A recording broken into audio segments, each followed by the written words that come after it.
And hey guys, Lugia Master here. Um, well,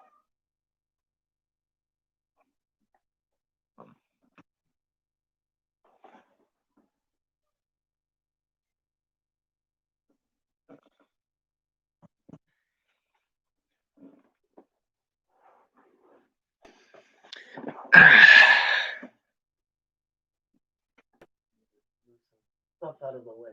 There we go. All right. Hello there. I am Nagito Komaeda. Anyway, how's it going, guys? Today I'm just waiting for people to send me their creepypastas. So I'm just gonna be live streaming until people start sending them in.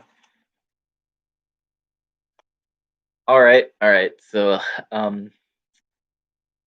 if if people don't get their creepypasta sent in today during this live stream, it's fine. I'll probably I don't know. I might read two creepypastas that I promised to read a long time ago that I've never gotten around to because I just cannot bring myself to do it. Like, I know I like to keep my promises as best as I can, but it's like this is just one thing that I haven't been able to bring myself to. But I will I'll do it. I'll read them. Of course, this would probably have to be an age restricted live stream if that were the case, but uh yep. Uh,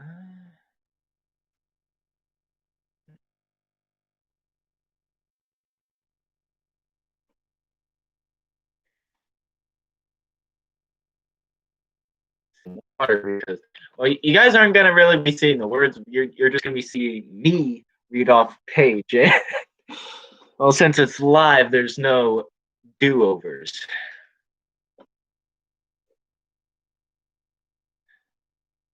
Uh, there we go. There's no do overs. I just have to keep going.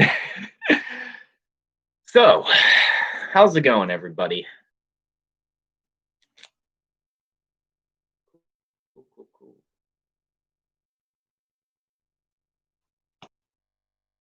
So yeah. Although I don't know. Your connection is unstable. What? Any so, hello everybody. Welcome to the stream. I'm gonna be looking at my inbox, my email, Twitter, Discord, to see if people have sent me in their creepypastas. So yeah, that'll be fun. All right. So far, I only know of a few people who are bringing or writing creepypastas. So yeah. Actually, let me go get some water.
All right.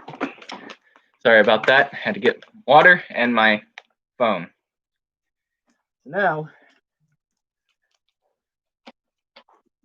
I can wait in fresh.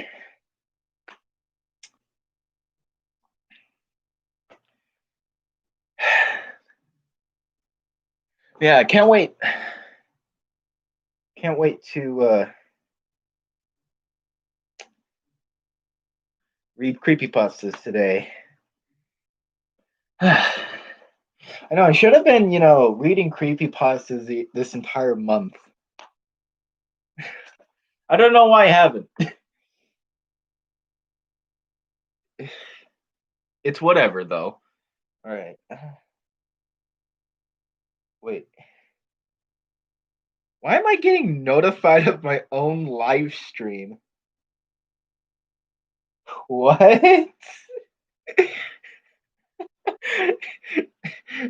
In my email, I got notified of my own live stream. What? That's just weird. Let me just sign into a couple things here.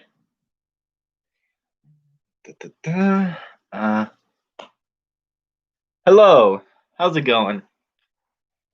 How is it going today?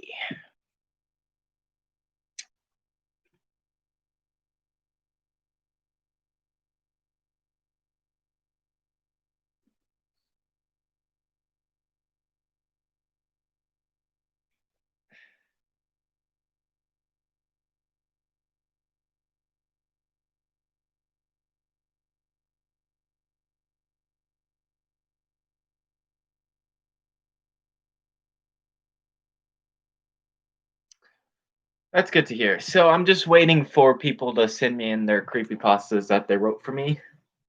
I know of a couple people who have been writing some. I think those in.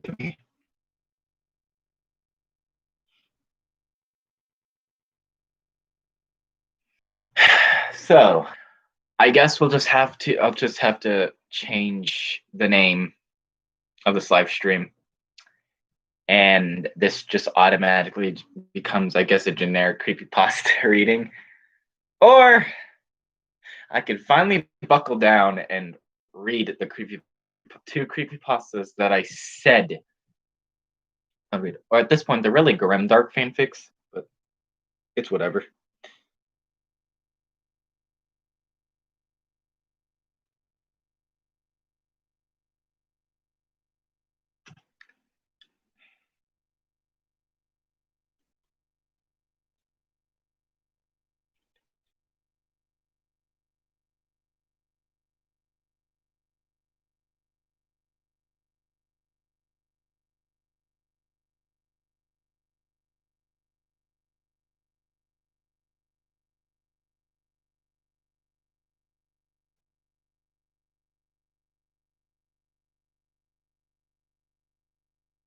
Hmm. Let me. Dang it. So,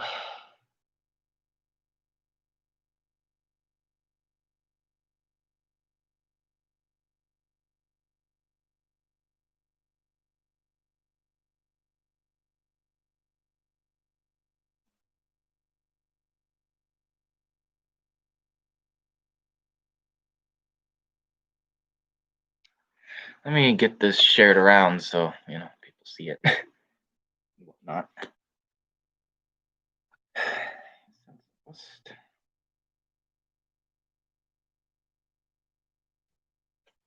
Yeah. Checking Twitter. All right.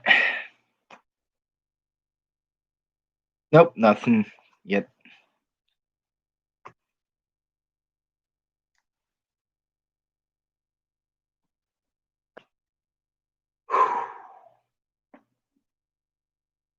Oh, yeah. So, yes, I'm dressed as Nagito Komaeda. I think I dressed up like that last year, if I remember correctly. Which, all right. Kind of got a little bit lazy. Gone with another Danganronpa character, but I don't have that many costumes, so yeah. Quality seems.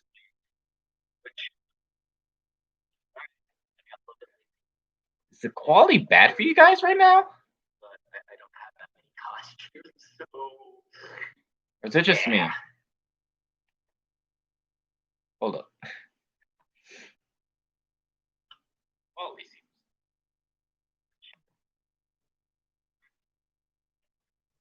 Is the quality bad for you guys right now? Is it just me? Let's see. All right, I got that. Oh, didn't think it'd be this bad. Okay. Hello, hello, hello. Welcome to the live stream.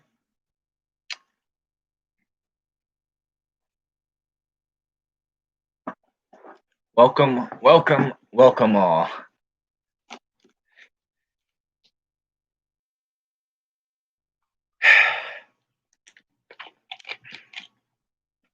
How it be?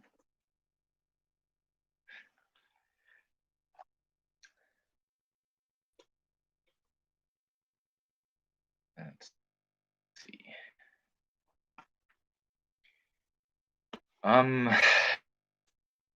Waiting for people to send in creepypastas. Why not? You know, why not? You know.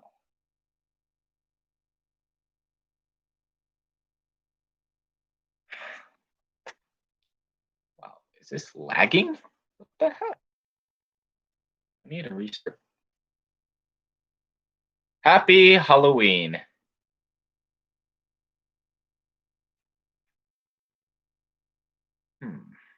Okay.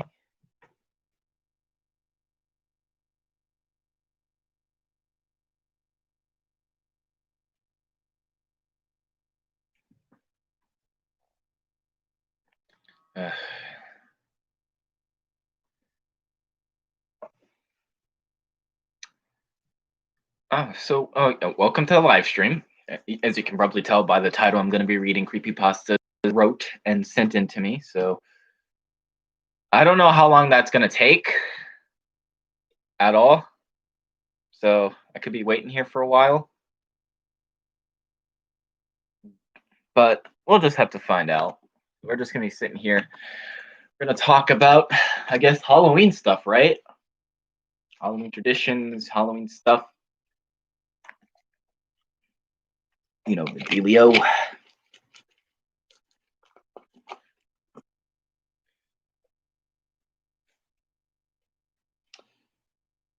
Nothing there. Okay.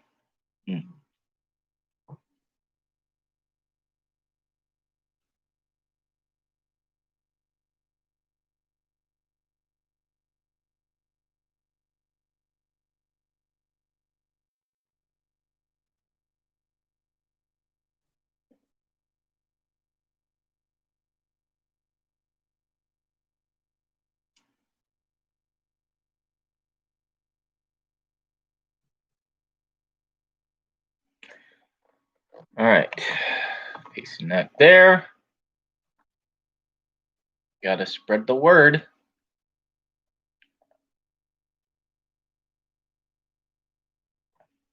Ooh, you gonna be fun. Hello there. Hello. Ooh, cartoons. Hey. What's my favorite part of Halloween? Well, Halloween.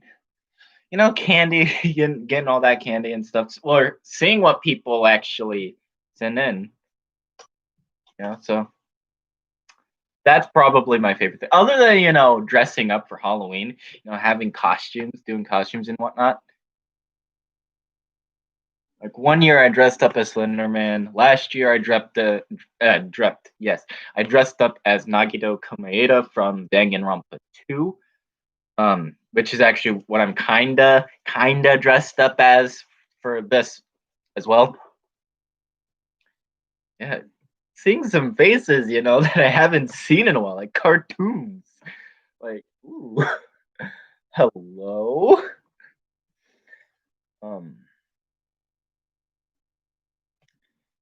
Yeah. Anyway, so how are you guys today? How are y'all doing?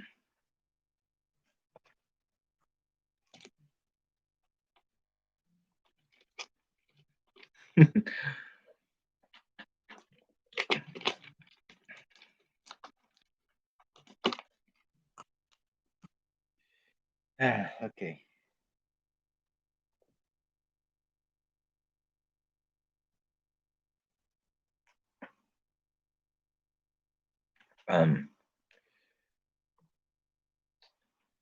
See, what else I've dressed up as a dinosaur as well. What else how many things have I dressed up as?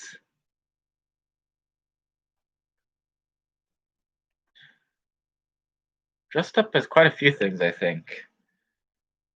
Oh yeah, I dressed up as Teddy Roosevelt for 1 year. I remember that very well. So I had glasses.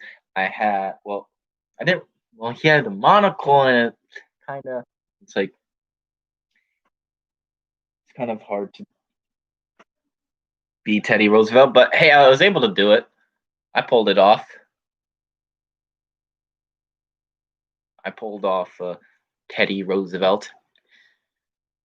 I could. Ooh, that'd be interesting if I start dressing up as presidents every year. That'd be interesting. Ah.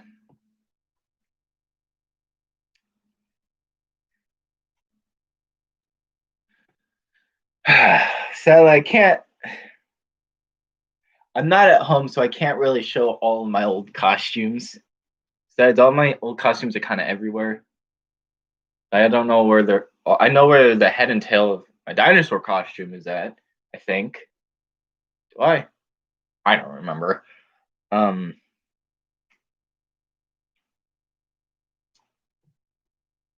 Not sure where my Teddy Roosevelt costume's at. I mean, I'm quote unquote wearing my Nagito costume. I don't have it. That's one thing I need. I need to get Nagito's white shirt. Then I'm complete. Then I need to get my hair, colored like Nagito's. So, all right. Also, hello, newcomers, to the live stream. And as you can tell by the title of this live stream, I'm going to be reading creepypastas people send in to me.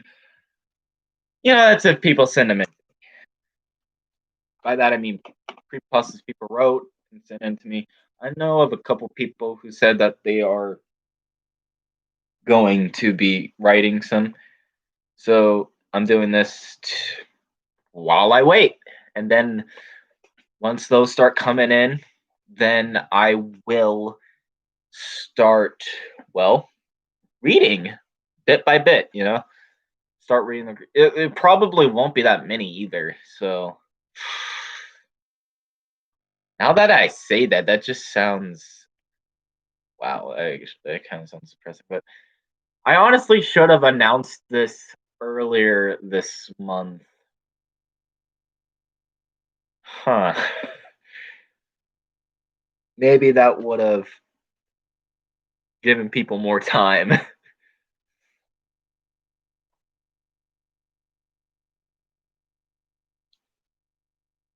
um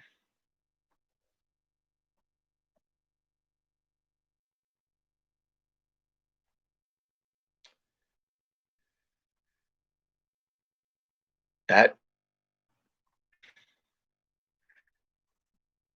sorry. Um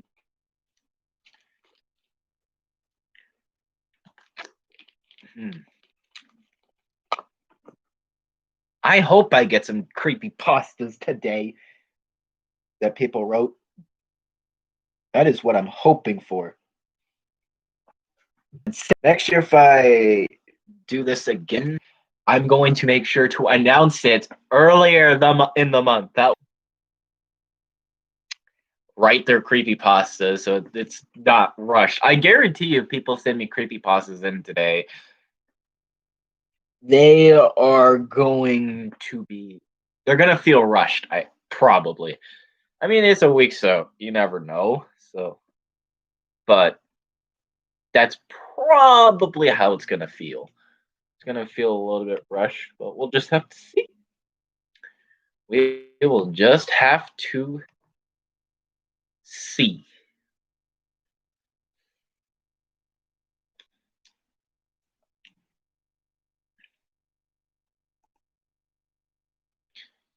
In the meantime,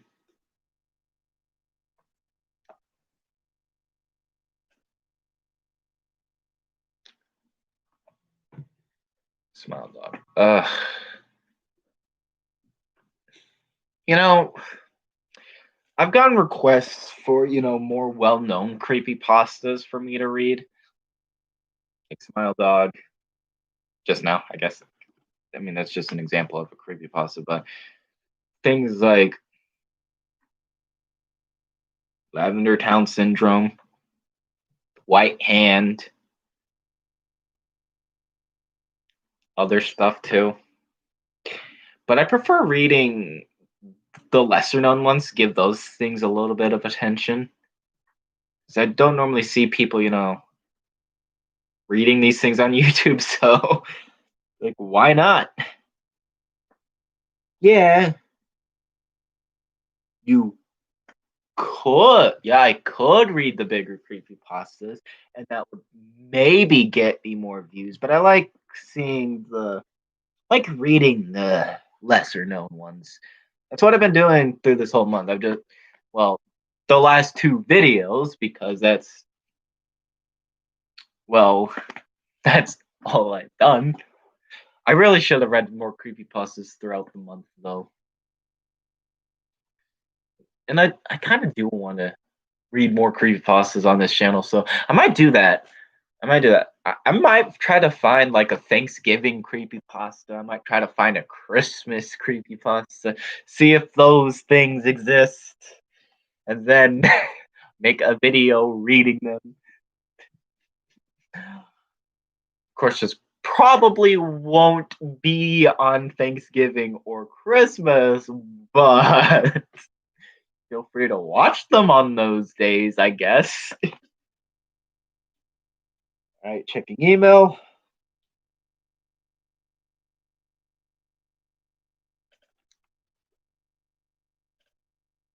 All right, doesn't seem like anyone sent them in yet. That's a rip. All right. It'd be interesting if somebody actually rated me. Be like, hey, what's this guy doing? Oh, send all my live streamers over here. Let's send all my viewers to this guy's channel, Let's rate him.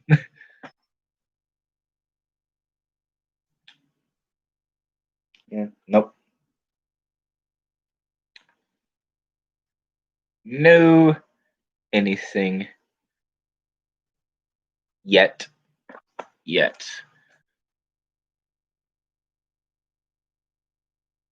Uh, still sharing this live stream around, so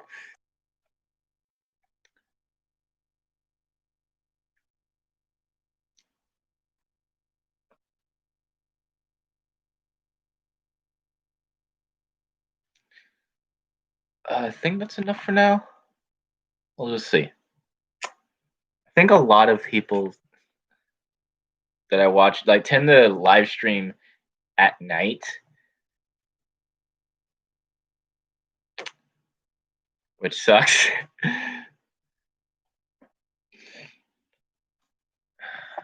Right.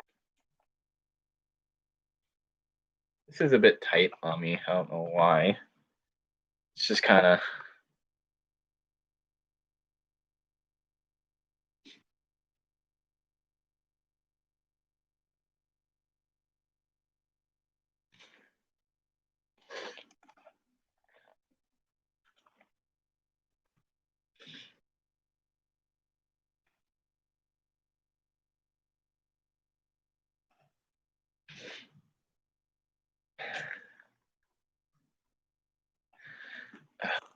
ready. Can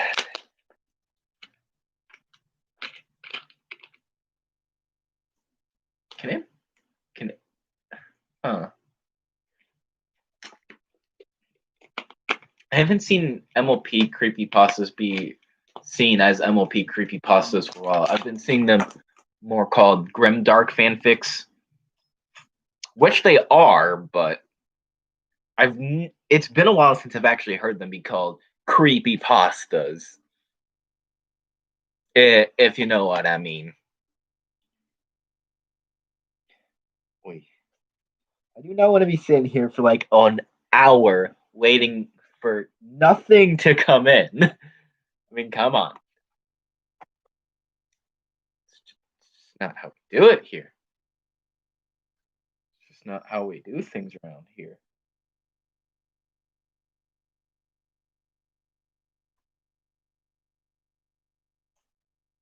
Actually, let me.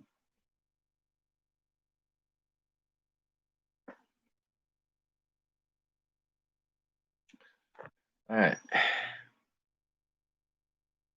Could also check my live subscriber count. I guess. I don't know.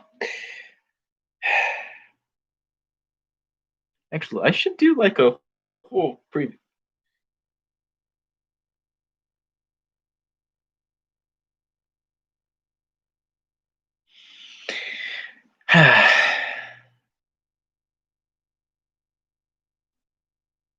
Yep.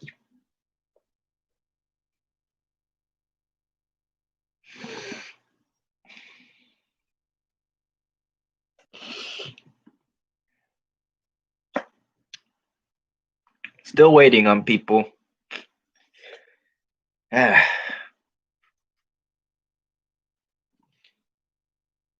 Oof. Oof. Lost one.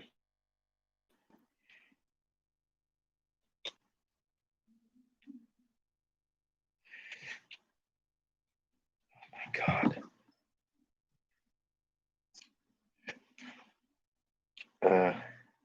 There we go. All right.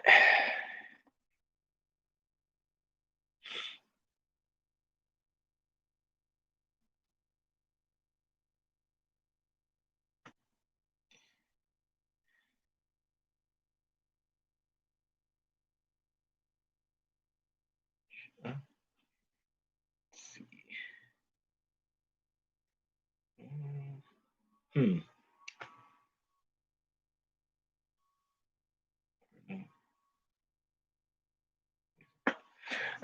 Doesn't matter.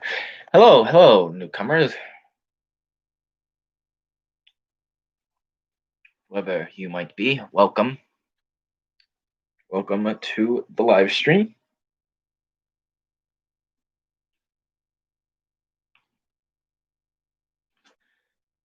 Or not.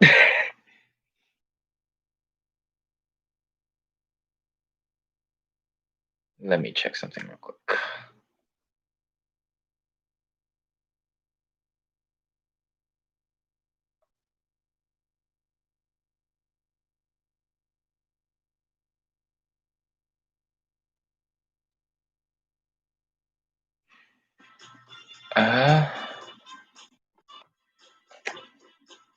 All right. Let's see.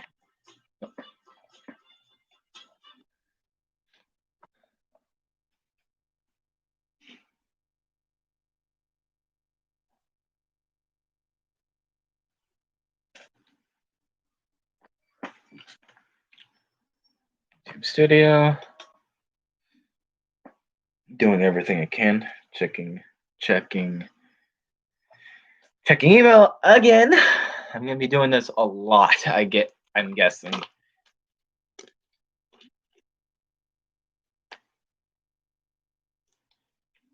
I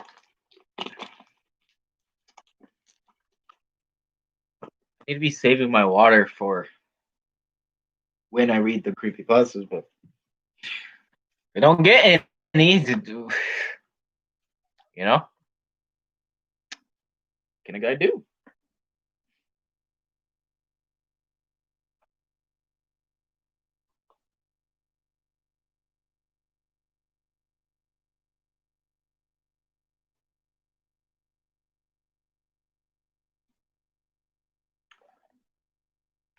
So, actually, if you want a full view of my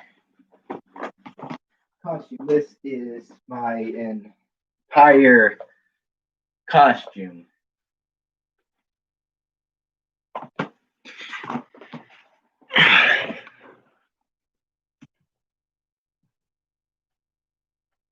That is the costume that I'm wearing for today.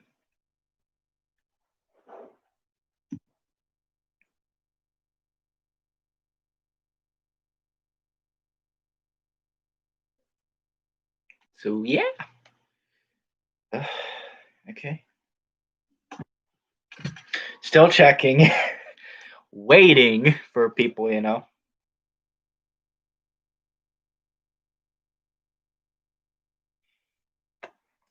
But I doubt.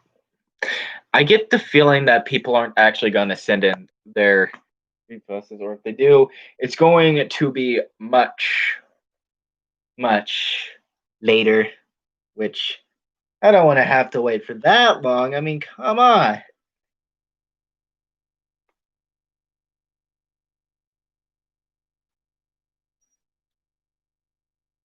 All right.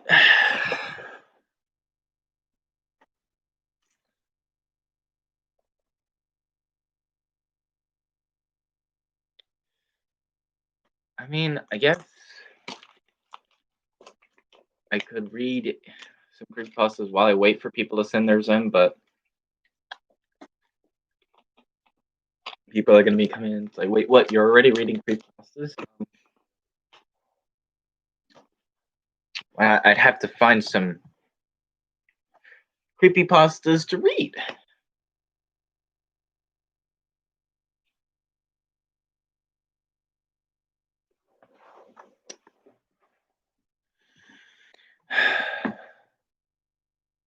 Who is Spence?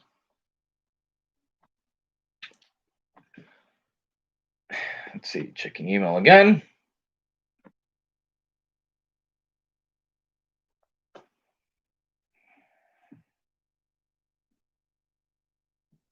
I'm assuming I'm not going to get anything. I don't know. I just do not know. I'm going to have to edit this stuff out. Or should I keep the whole thing?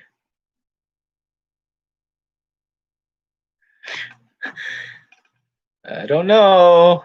Seems kind of sus.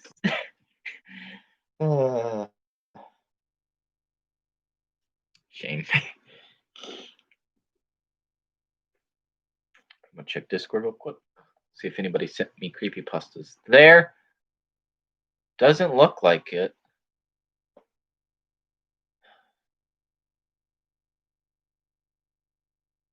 It's gonna be something I should have done much later. Could also made a video saying, okay.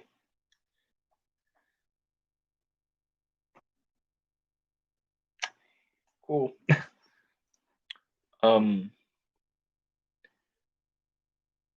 Ain't got much to say, I guess.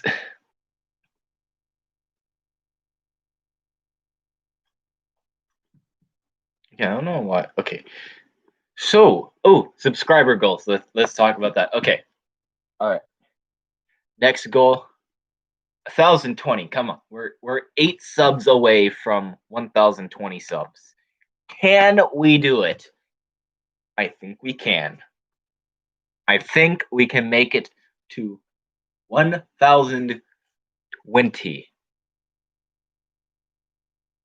So, yeah.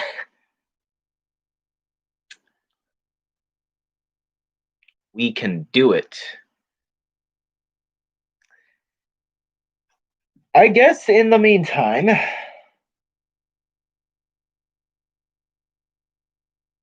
while I wait for people to send creepypastas in, I will read some creepypastas. Yeah. Share this live stream with your buddies. Also, hello, whoever just joined in. How's it going?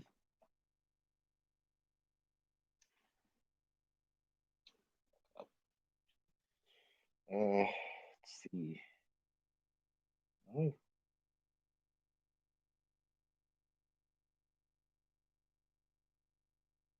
anything there? Ooh, got a few people. Okay. Let's see. I do like what all the other streamers do. Hello to Neon Pug, Daniel Rodriguez, Iris Blaze, uh, Cartoons, Artemis Tallman, Dana Smith, Dana, yeah, I don't know. Um, Hello everybody, welcome to the live stream. As you can probably tell by the title of this live stream, I'm going to be reading creepypastas people sent in to me.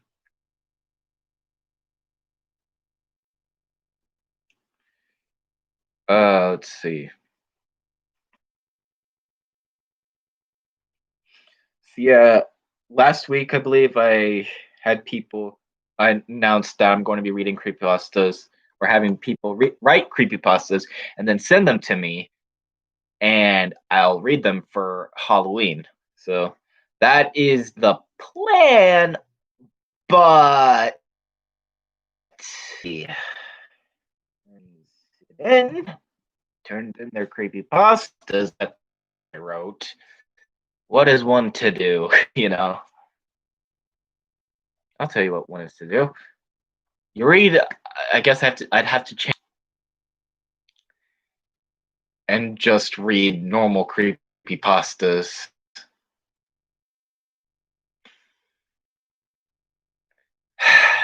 I get some creepypastas. Uh, today. Uh, not actually sure how long I'm even going to be live streaming for. Like, let's say I were to read like one of those long creepypastas while I wait. That could be like an hour or 2 hours reading.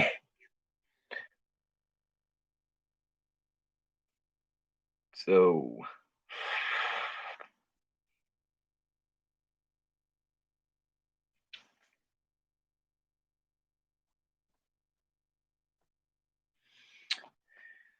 um, yeah, feel free to share this live stream with your friends.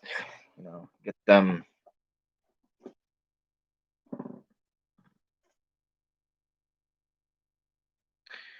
Well, I'm not looking for true stories. I'm looking for. Well, I mean, I did say the creepypastas could be about anything, but mostly hoping that they're fiction. But let's see. Anything? From there, check an email. Is something I'm going to be doing constantly, waiting for people to do. I know of a couple people that are going to be sending, or at least should be sending in creepypastas. I know that they are at least writing them. I don't know if they're turning them in today. This almost sounds like I'm a teacher. Okay.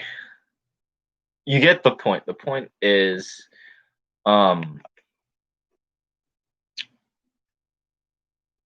the point is the point. Um, I don't know where I was going with that. Point is, there should be people sending in creepypastas today. Uh,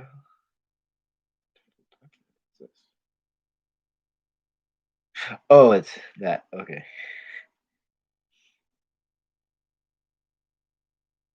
Uh,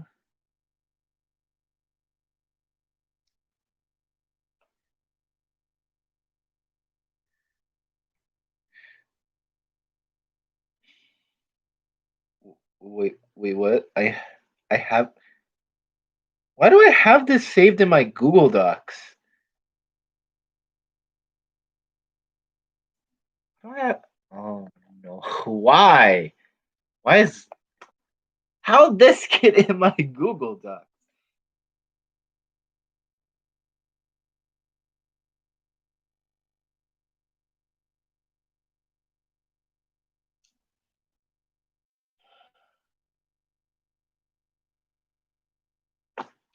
Yeah, apparently I have Sweet Apple Massacre saved in Google Docs for some reason. I don't. I don't know. Actually, there was a story that I wrote a long time ago for middle school, which I wish had that. Wish I had it. I would read it, but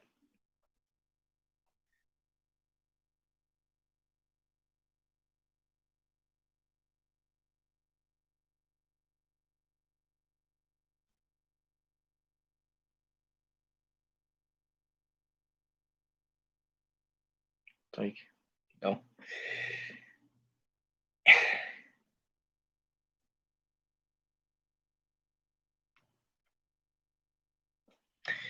So there's that, I guess. Wait, Rocket to Insanity? I have that? I also. It's weird.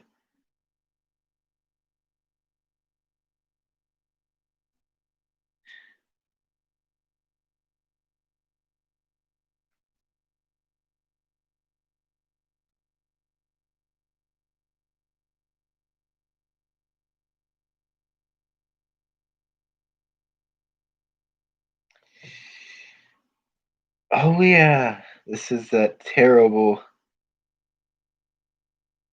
Mario creepypasta battle. This is-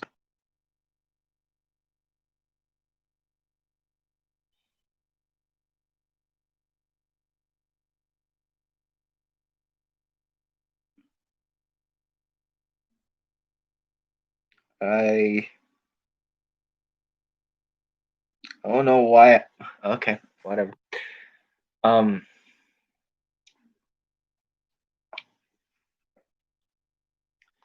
checking email. This is a process. This is a process. Just a lot of waiting. That's what this is. It's just a lot of waiting, honestly. And if I don't get the creepypastas, it's fine.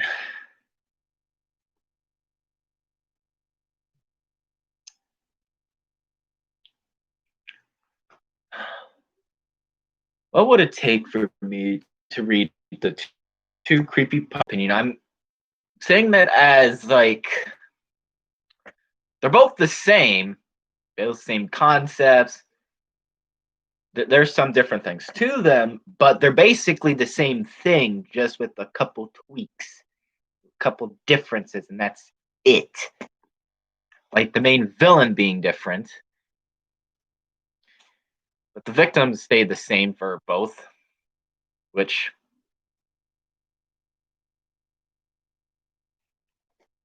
plus they're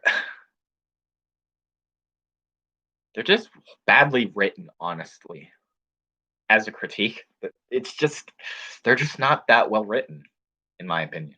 From what I've seen, from what I've read, they'll be remembered, but they're just over the top. It's not really even creepy at that point. It's more ew, disgusting. No. Should those even be considered creepypastas at this point? I personally don't think so. I personally do not think so.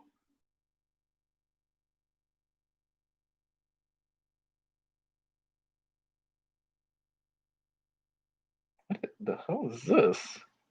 I don't remember having that. Okay. Looking back through these, you know, Google Docs, it's weird seeing things that you don't remember putting there.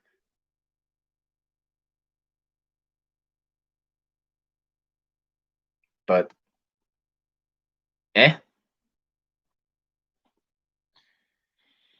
So, for everybody watching the live stream right now, how is your day going?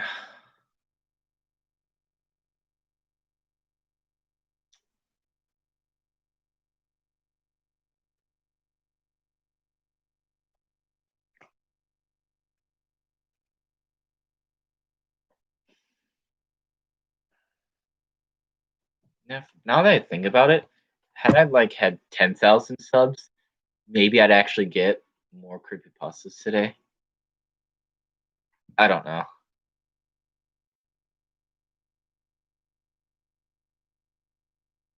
Um,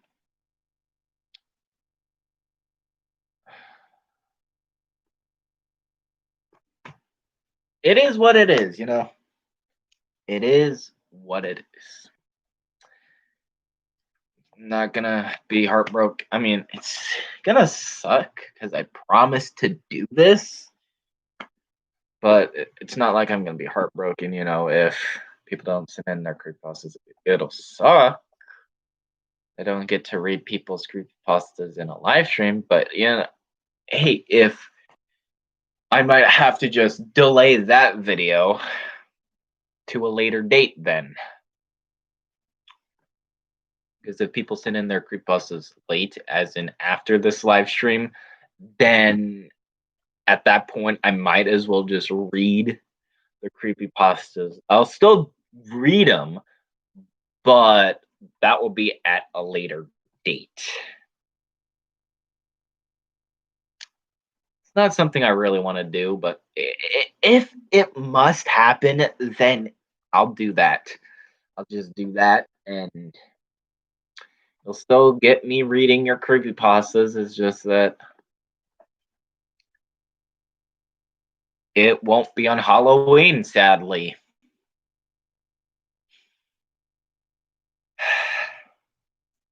Which will suck.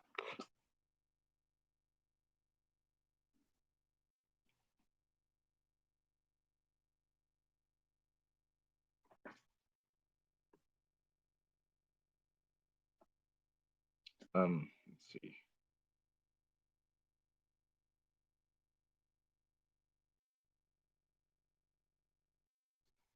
You community post right now. All right. Trust me, I'm going to be using the community posts quite a bit, maybe, possibly. I don't know. I do not know. I know I'm going to be using the community. I'm going to use that community post thing quite a bit, hopefully.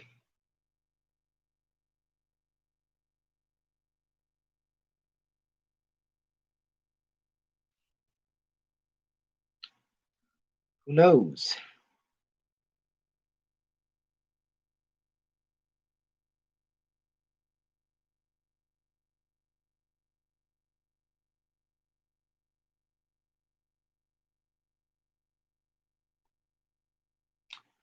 Let's see. Just going to announce that currently live streaming.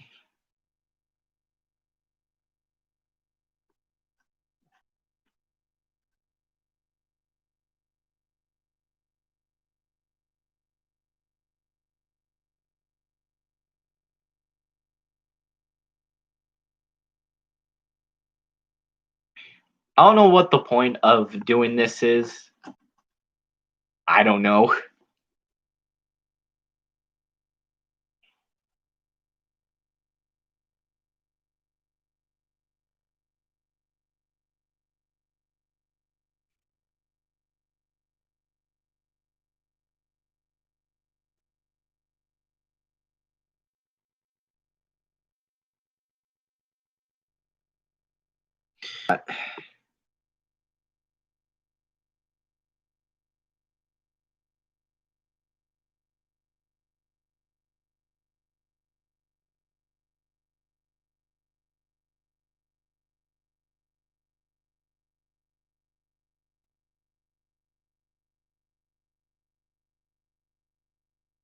See what we can do.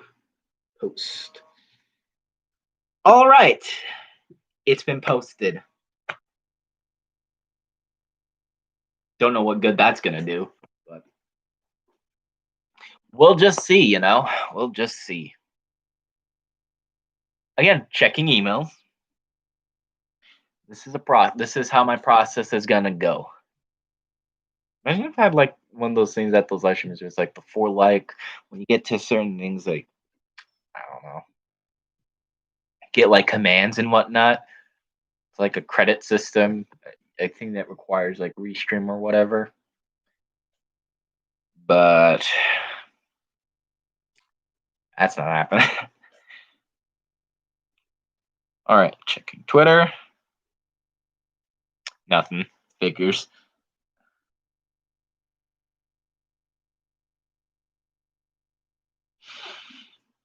All right.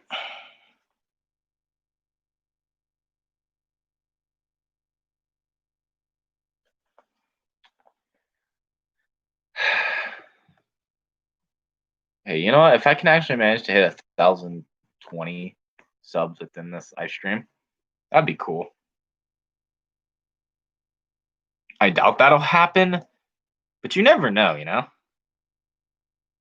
Anything can happen. All right, so here's the plan. While I wait,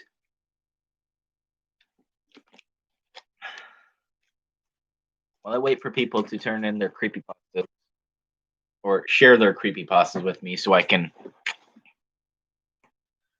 read them, I think I'm just going to go ahead and read some other creepypastas, possibly short stories.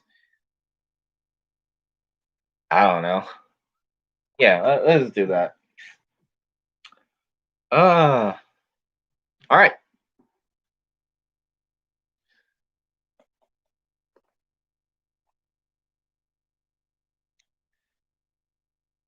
You know what? Since I've been doing this whole month, I might as well just go for a Pokemon creepypasta because Game Master Brownie. All right.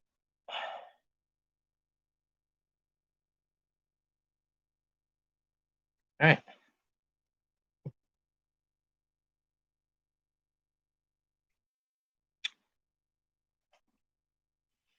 What shall I read? There's one called Absol. Abandoned Polka Doll. Interesting. That is interesting.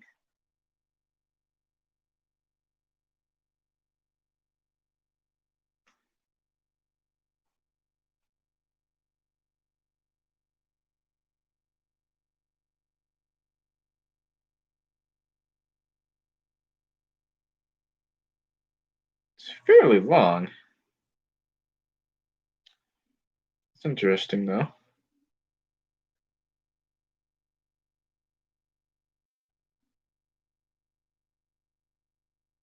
Abandoned Polka Doll. That sounds interesting. Like, these are things that I could be reading. Oh, this is rather short. All right.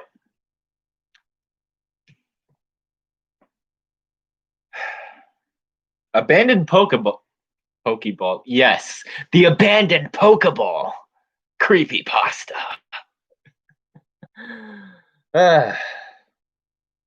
Depressing. So this seems like an interesting creepypasta.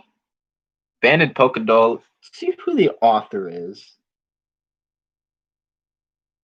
I am not seeing an author for this.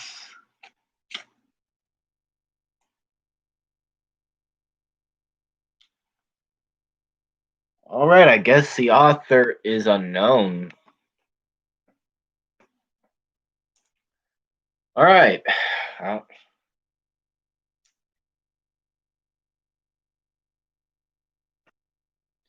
Checking email. I'm going to do this again one more time.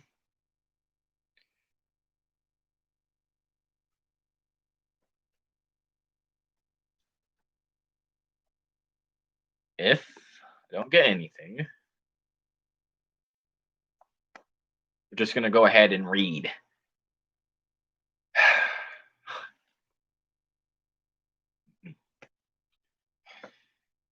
I really want to save these. The reason why I don't want to read other creepypastas, like while waiting, it's because it gives me less material to read in videos. You know what I mean?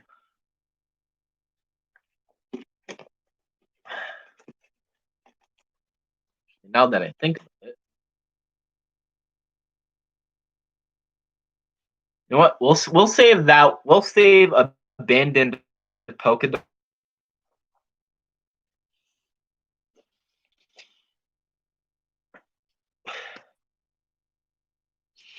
Shall we read a classic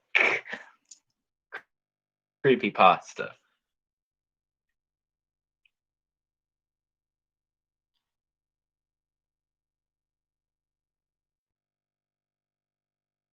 Syndrome.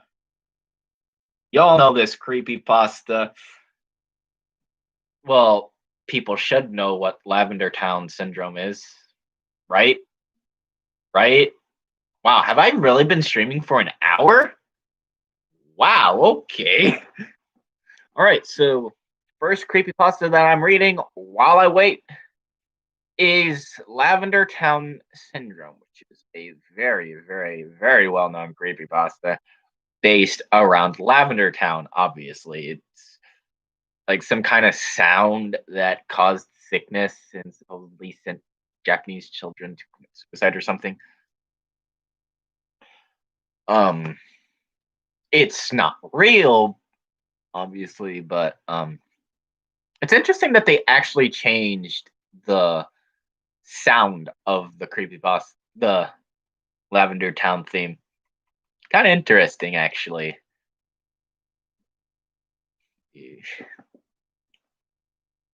Actually, for Heart Gold and Soul Silver, I know that the Lavender Town theme is completely different, actually. I think it's a yeah, I'm pretty sure it's a completely different tune. And you don't have the Pokemon Tower. You know, actually that's a good question. Here's a good question. Why is the Pokemon Tower where people lay their Pokemon to rest gets replaced with something else? Like why does that tower get replaced by whatever building is in its place in Lavender Town? I'm actually curious. I This could make for an interesting theory. Um, I might make a video on this actually. So this could point to the games being like a multi-timeline multiverse. So it's possible that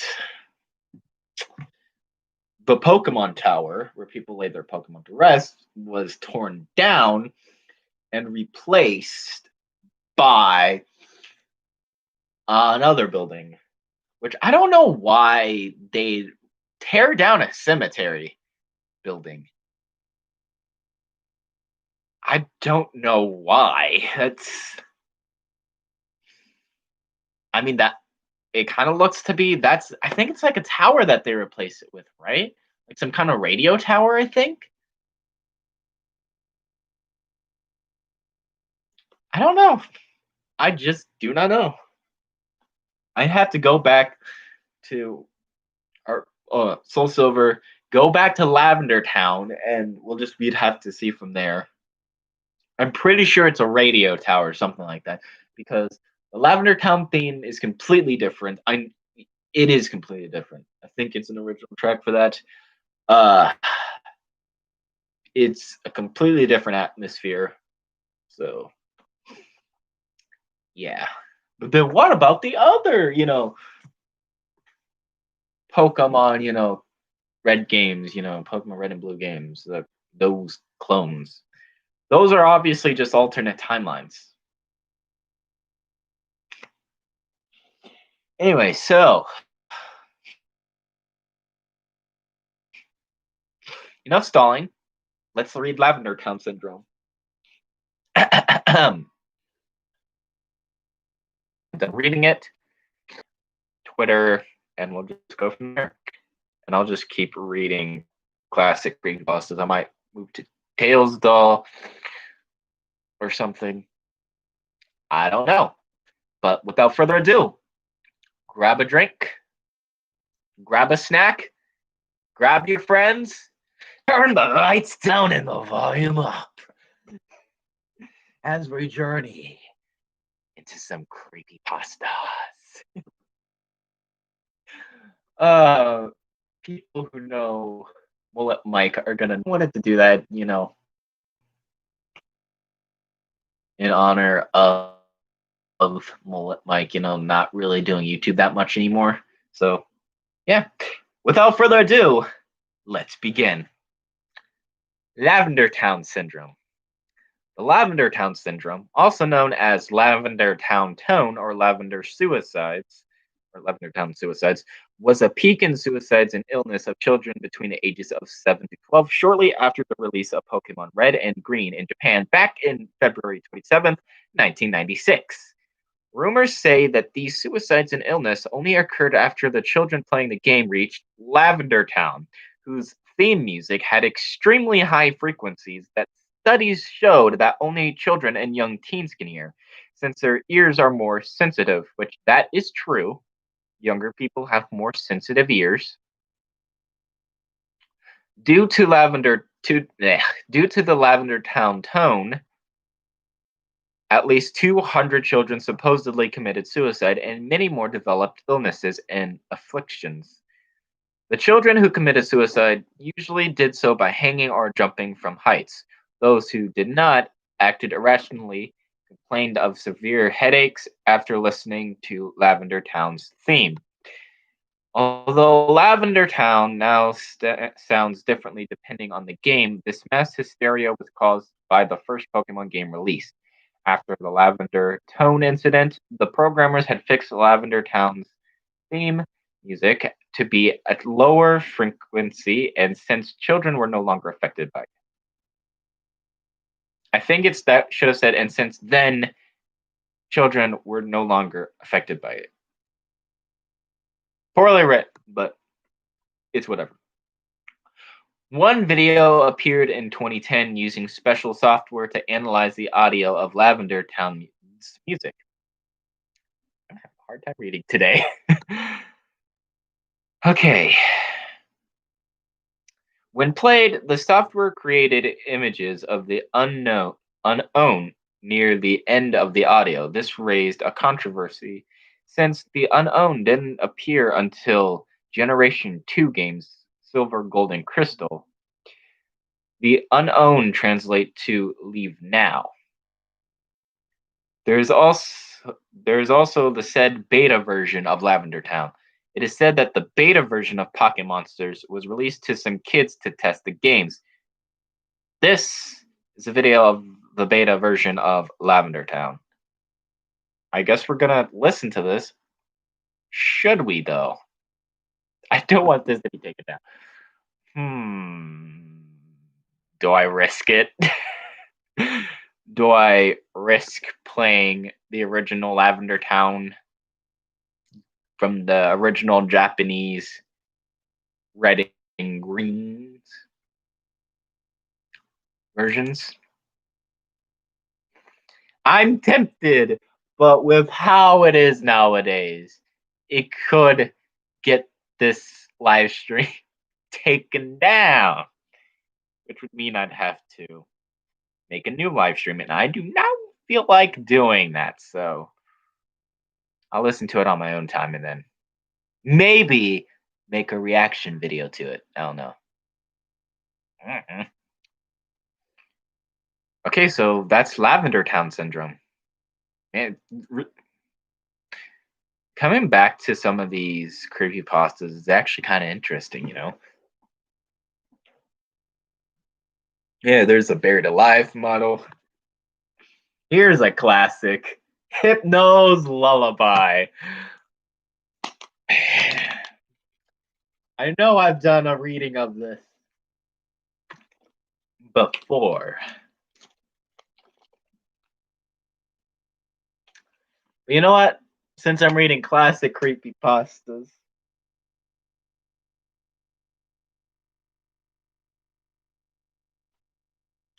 let's read the classic known as Hypnos Lullaby. Oh, wait. Before I do that, checking email. I can't forget to do that. I cannot forget to check my emails because somebody could have sent in their creepypastas while I read this. You know what? That's what I'll just keep reading creepypastas, like classic creepypastas, save the lesser known ones for actual videos. And if people send in their creepypastas while I read said creepypastas, said classic creepypastas, then I will move on to reading those. And then I guess once I'm done reading everybody's creepypastas that they wrote for me, I guess that'll be the end of the live stream. I haven't thought that far ahead. Checking Twitter, checking email again.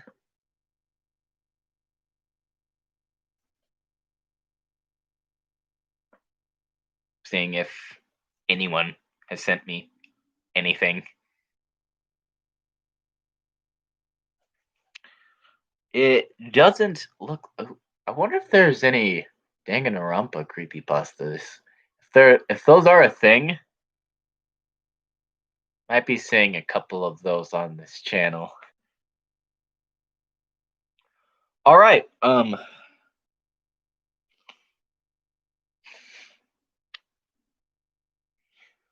Well, nothing yet. Nothing as of yet, but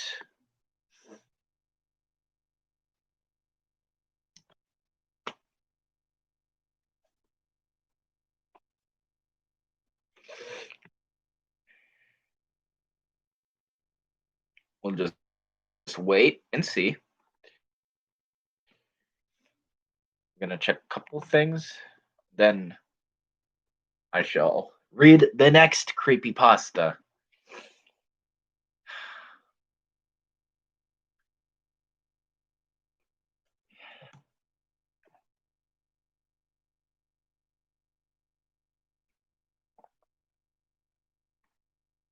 Checking Discord real quick because it's possible I got something on there. Also, should check the community tab, see if. No, I probably didn't get any responses.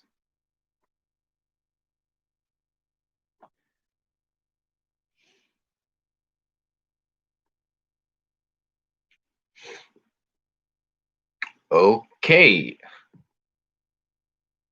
Looks like I'm gonna have to keep reading people's keep reading other creepypastas then.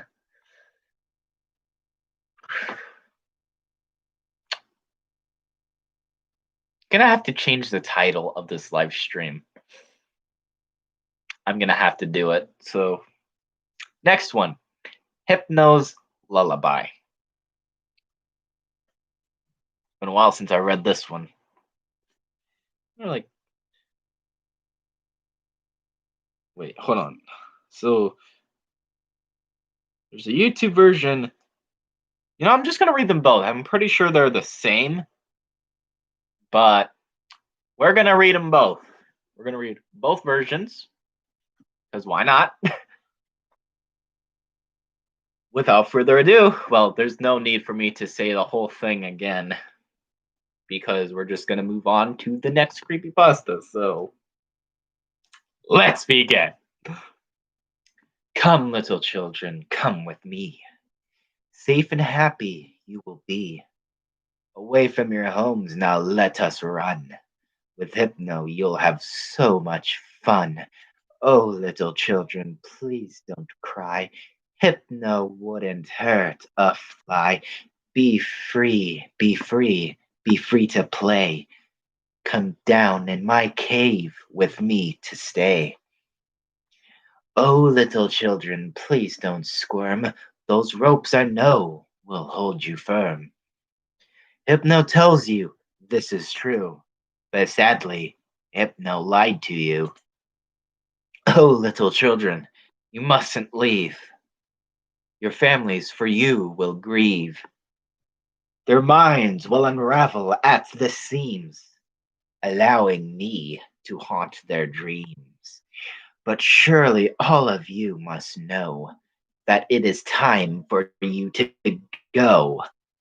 Oh, little children, forever. I'm looking at the second one, and it's the exact same thing. No, it's literally the same thing twice. I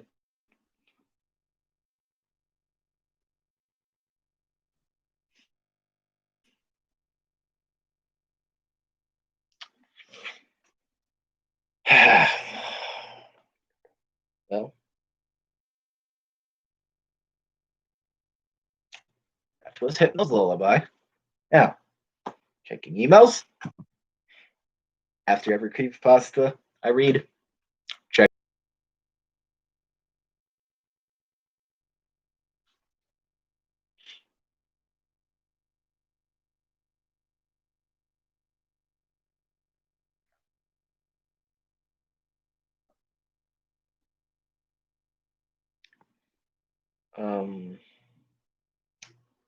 All right. I think it's this. Okay, nope, nothing for email. Let's check Twitter again.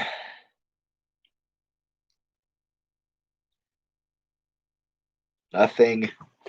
All right, time for Discord. Still nothing. Wow. Okay.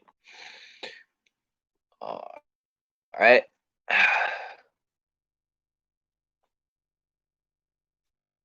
Still 1012. Okay.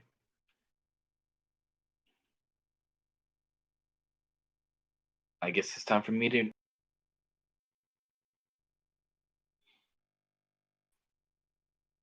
This creepy pasta.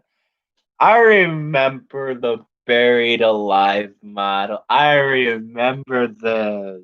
Oh my god, it's been forever since I've heard of this. Okay. All right. Water. You gotta hydrate. Now,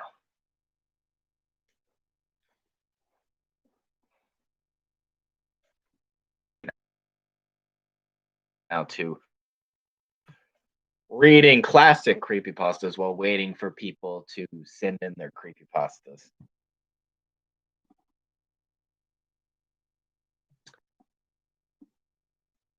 I could do that. Hmm. I might do that after this. So, yeah, be ready for a name change, I guess. Maybe. All right. Buried alive model.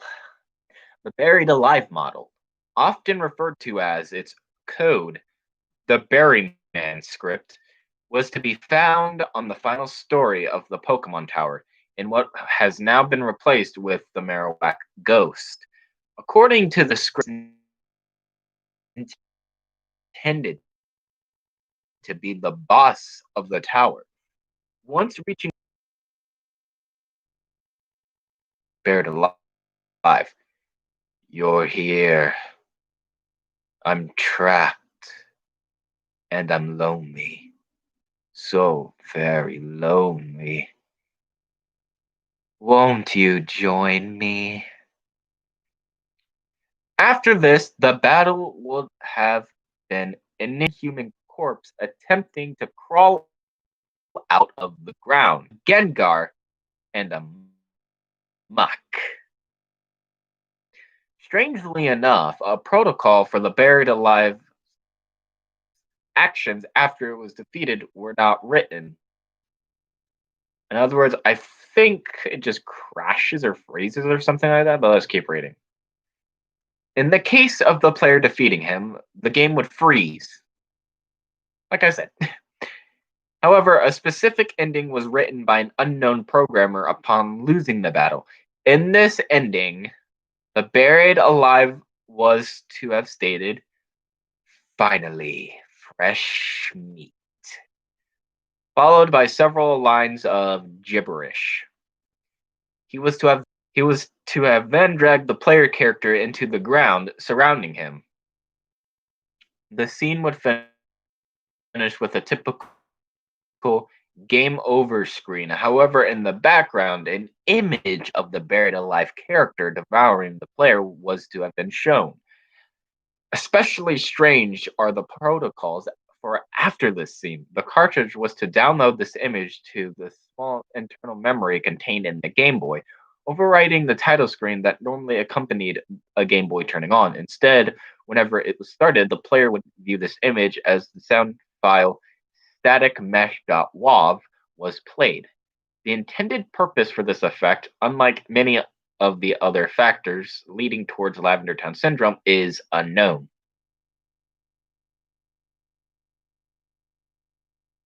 Well, talk about a trip down memory lane. Actually, if I remember correctly, there's actual gameplay of this. Not like an actual gameplay, but like modded gameplay of it.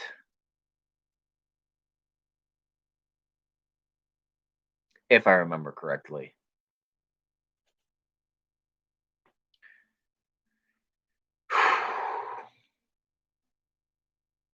Actually, so now, again, get used to this routine. Email check. If anybody sent in their creepypastas? I'm guessing no. Checking Twitter.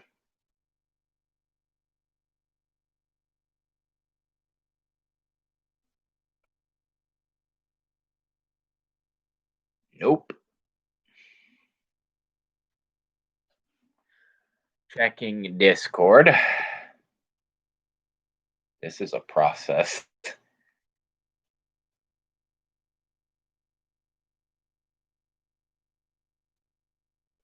This is process.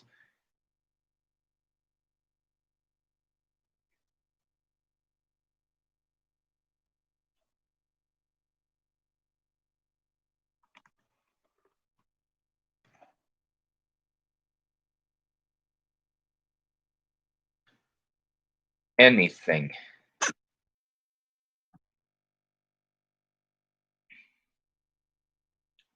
Nope.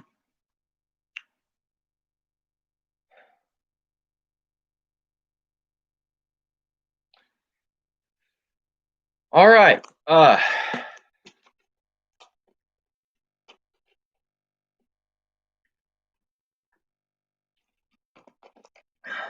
Hello. Hey. Welcome, Blackheart. Welcome to the live stream, buddy. Actually, I have a little something for you. You are now a moderator. Because why not?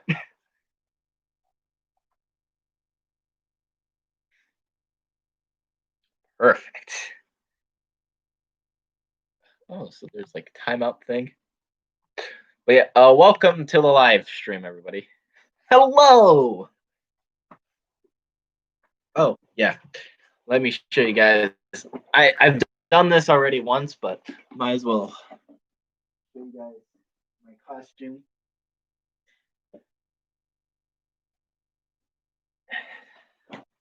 I am Nagito Komaeda for Halloween this year. Of course, I don't have his shirt. I just my high school shirt. I need to get Nagito's shirt. But how's it going? Happy Halloween.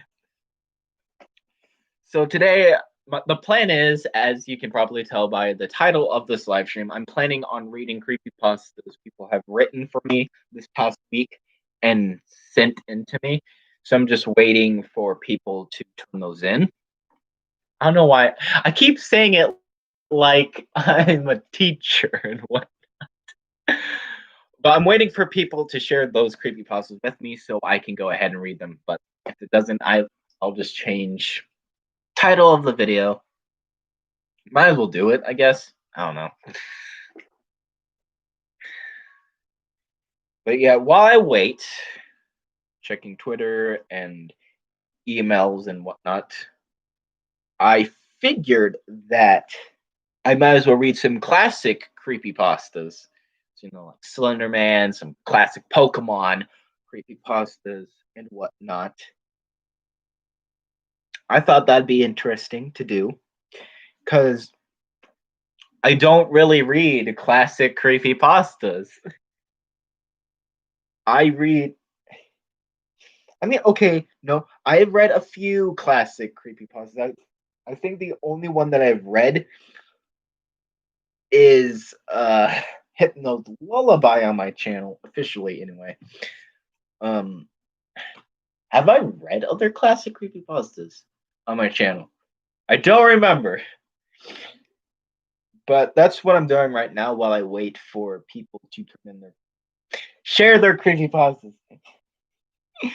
um Next year I'm gonna do this. I'm going to announce it at the beginning of the month. It's like, hey guys, Loogie Master here.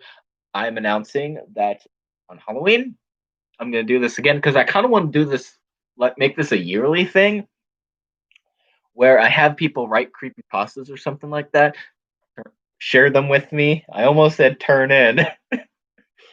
um,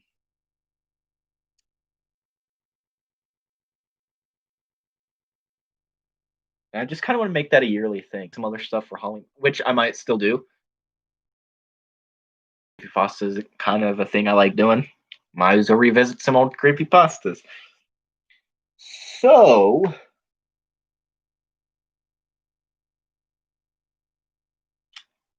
what should I read? What? Let's look up some good old.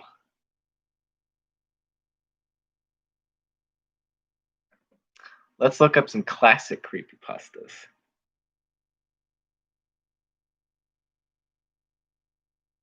Ooh, the Village of Halloween.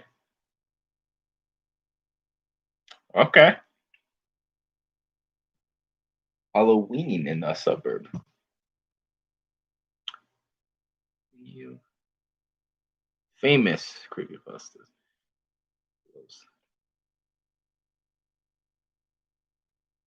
Oh yeah, there's the 1999 creepypasta. Never heard of Bedtime. Ben Drowned. I remember that one. Candle Cove, Clockwork, Your Time Is Up. Dead Bard. Eyeless Jack. Gateway of the Mind. He Comes. Zalgo. He who should really not be named. Candle Jack. Herobrine. I'm tempted to read Herobrine. Hoodie, the Hooded Man. Ikbar. Ikbar Bigglestein. I do not know that one. Jeff the Killer. Jeff the Killer Reboot. Jeff the Killer Scars of Corruption. Laughing Jack. Lavender Town Syndrome. Licking? What? Okay. Mr. Widemouth. That's a classic.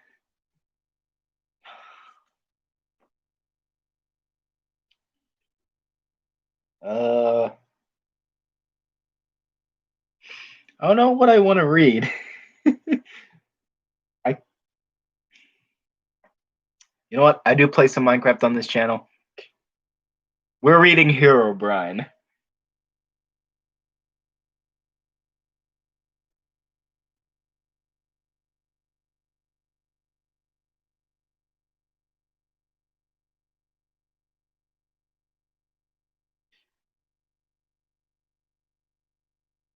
Okay, so the estimated reading time for this is 2 minutes, so shouldn't be too bad. All right, so I'm reading Herobrine next. All right, let's begin.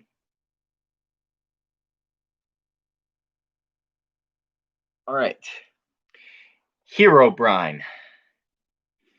I had recently spawned a new world in single player Minecraft. Everything was normal at first as I began chopping down trees and crafting a workbench. I noticed something move amongst the dense fog. The dense fog? What? Against the dense fog. I have a very slow computer, so I have to play with a tiny render distance. That sucks. I thought it was a cow, so I pursued it, hoping to grab some hides for armor. It wasn't a cow, though. Looking back at me was another character with default skin, but his eyes were empty. I saw no name pop up, and I double checked to make sure I wasn't in multiplayer mode.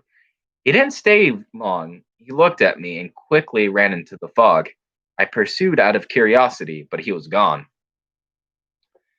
I continued on I continued on with the game, not sure what to think. As I expected, no. As I expanded the world, I saw things that seemed out of place for the random map generator to make. 2x2 tunnels in the rocks, small perfect pyramids made of sand in the ocean, and groves of trees with all their leaves cut off. I would constantly think I saw the other player in the deep fog, but I never got a better look at him. I tried increasing my render distance to far whenever I thought I saw him, but it was to no avail. I saved the map and went on the forums to see if anyone else had found the pseudo player. There were none. I created my own topic telling of the man and asking if anyone had a similar experience. The post was deleted within 5 minutes. I tried again, and the topic was deleted even faster. I received a PM or private message from username Herobrine containing one word: stop. When I went to look at Herobrine's profile, the page 404, which basically means not available. It's like basically there's no access to the page. Error, error 404. Actually, I think that's no, that's entity 303. Is what I'm thinking of. Okay.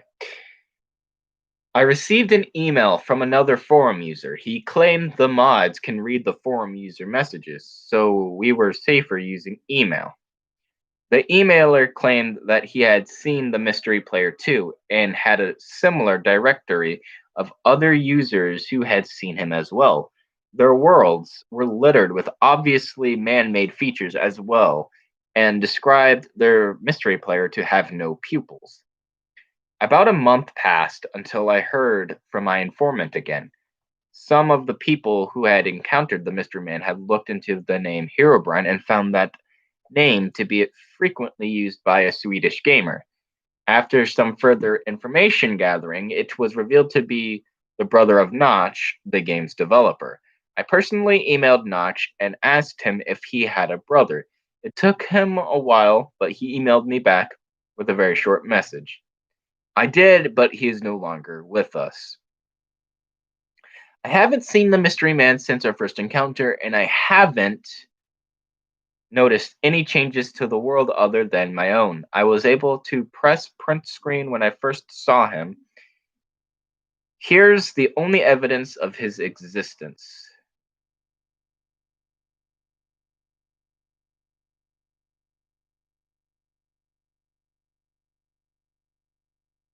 Interesting.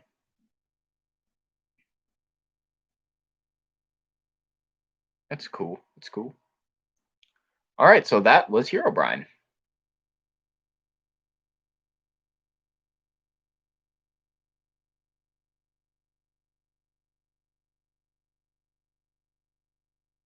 Oh, Eyeless Jack, estimated time 3 minutes. Hell yeah. All right, so what I'm gonna do is I'm going to change the title of this video because I don't think I'm going to get the creepypastas in by today. But hey, if I do actually get them in, I will still make a video reading these creepypastas. That is still gonna happen.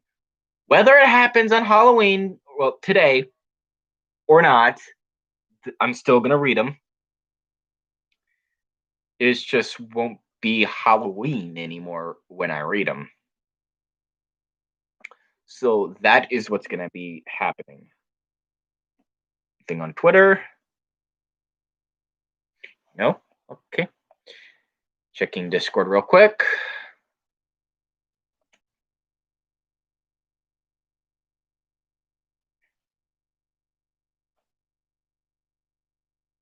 Nothing. Damn.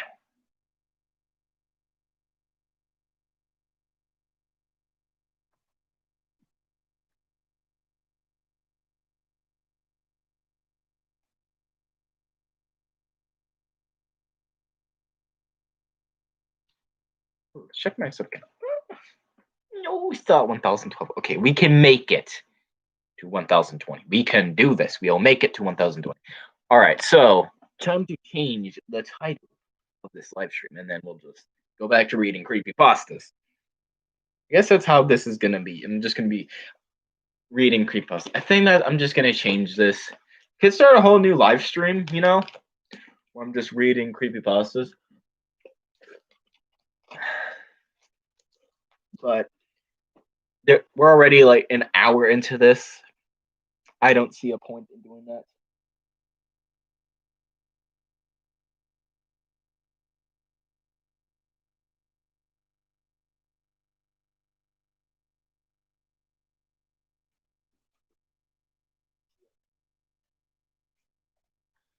Uh, 96 minutes.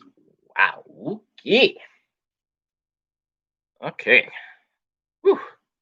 I'm gonna need to grab. I'm gonna charge my laptop soon.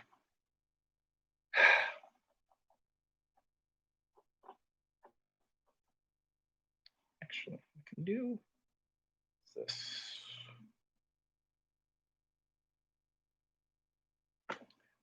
Um.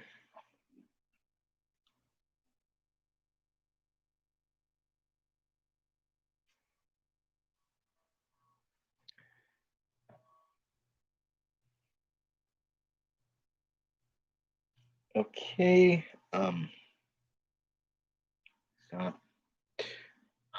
96 minutes. Ah. Okay. Okay. Whew. Need to charge my laptop soon.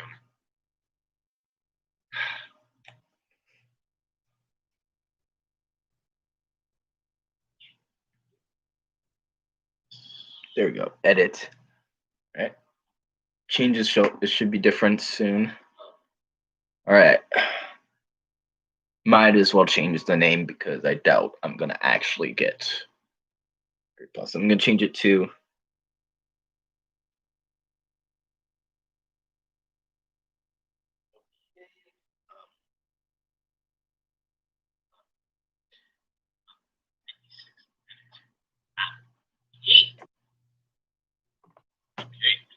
that should be different now. I changed it.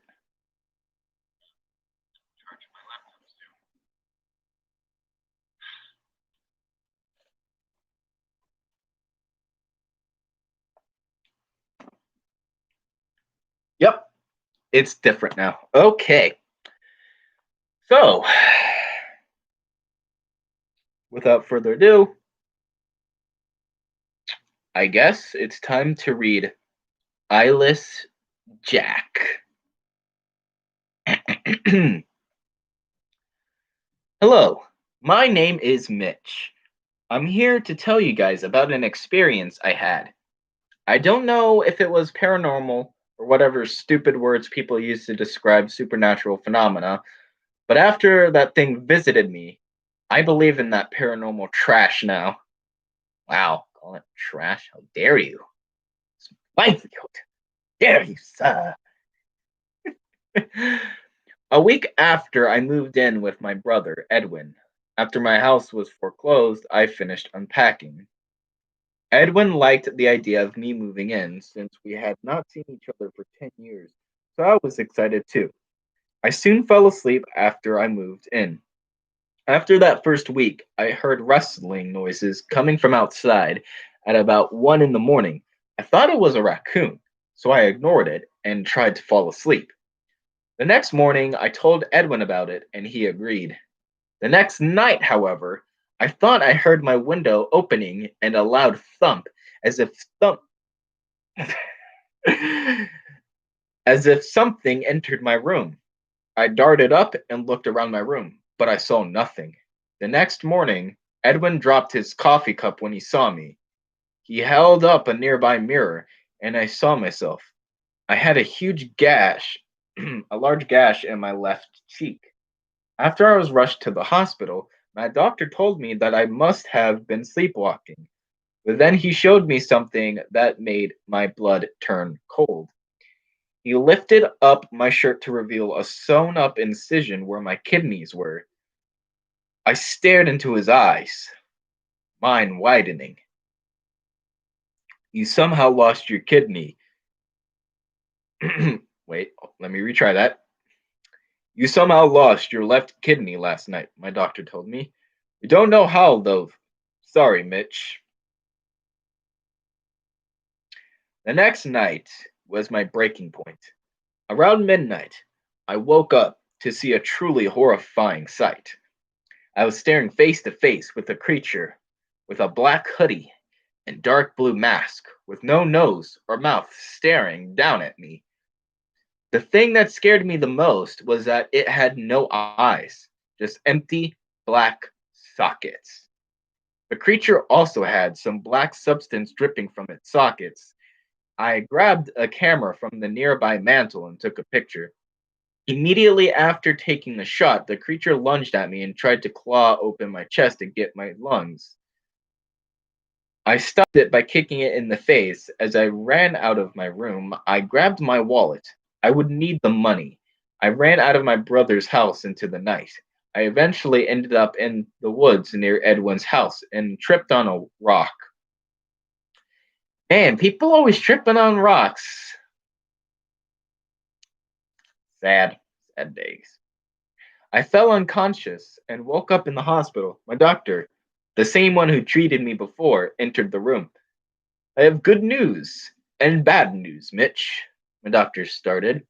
The good news is that you had minor injuries and your parents are going to pick you up. I sighed with relief. The bad news is that your brother has been killed by something. Sorry. My parents took me back to Edwin's house to collect my remaining belongings, which I did. Upon entering my room, I was scared, but remained calm. I grabbed my camera and then stopped dead in my tracks. In the hallway leading to my room, I saw Edwin's body and something small lying next to it. I retrieved it up and entered my parents' car, not mentioning Edwin's corpse. I looked at the thing I had picked up and nearly vomited. I was holding my stolen half eaten kidney with some black substance on it. Ooh.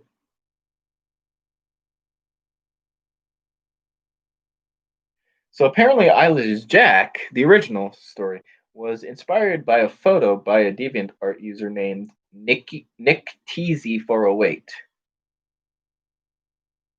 Oh, that's cool.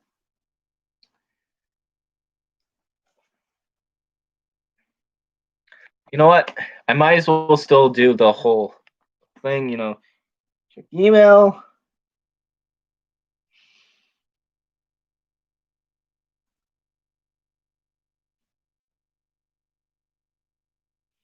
Checking for mail. I need to get more water. I'm going to be streaming for a while. I'm going to need more water.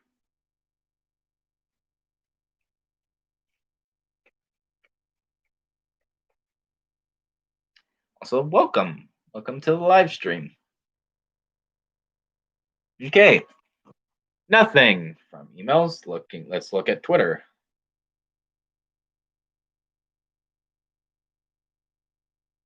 Plot twist. Nothing.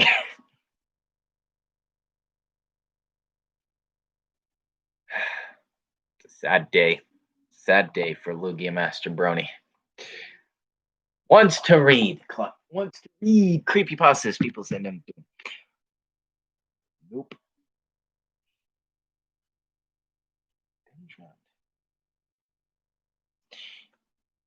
Is there any like? I'm seeing some really high-rated creepypastas. I'm wondering if there's any perfect creepypastas. That's a 10 out of 10.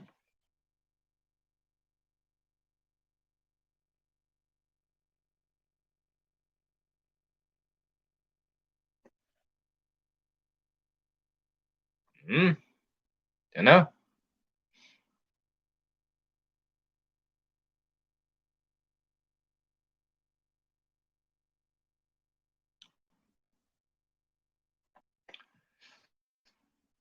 All right. Wait. I should read is Slender Man on here? I wonder if Slender Man is here. That'd be interesting to read. I could read Mr. Widemouth. Nina the Killer?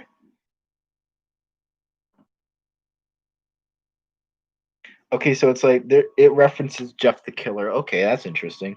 No End House. Polybius. Psychosis. Rap Rat. Huh? That's a creepypasta? Okay. Robert the Doll. Rugrats Theory. Oh, yeah, I remember that. Sally, Play With Me. Slender Man. It's an 8.51 rating, but Smile Dog. Ooh, Sonic. Wait. Why is Sonic EXE back on the Creepypasta wiki? I swear it was put on. Why is it back on the wiki? I swear it was taken down from the wiki because of how bad it was.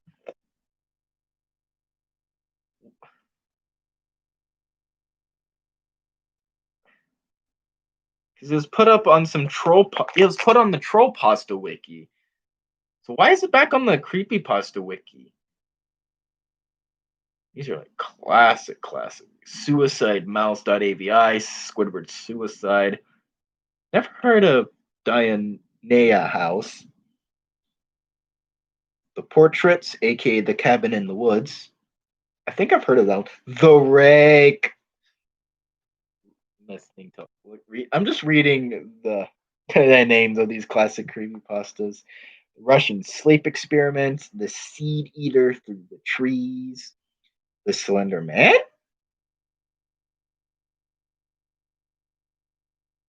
It's like 3 pages of this. The Statue, The Theater, The True Story of the Theater, Tiki Toby. Oh, I'm just reading titles of classic creepypastas that I might be reading in this live stream. Right, White with Red, not right with red. Who was fun? I know about. I've never read this, but I know about it, kinda. Mostly from epic rap battle parodies. You Can't Trust Everyone. That's about it. That's all the top tier. The well, minus Sonic.exe, which that should still be on the Troll Pasta wiki. Why is it back on the Creepypasta wiki? I still don't understand that. All right, so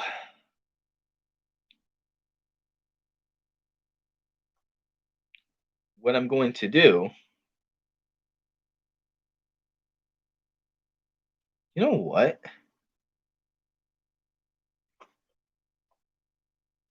I feel like I should save Slender Man for last because he is my top favorite creepypasta of all time. So it makes sense to save him for last. But in the meantime, I'm going to go get a drink of water and I might get something to eat. So I'll be back.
All right. I am back and ready to read more creepypastas, which I'll actually have to move over to my bed to do so.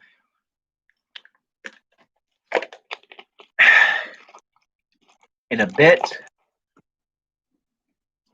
But for now, we're good.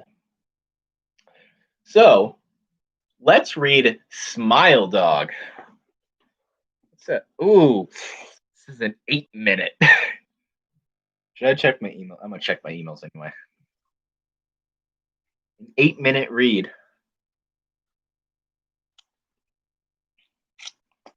Just to see if people sent me stuff.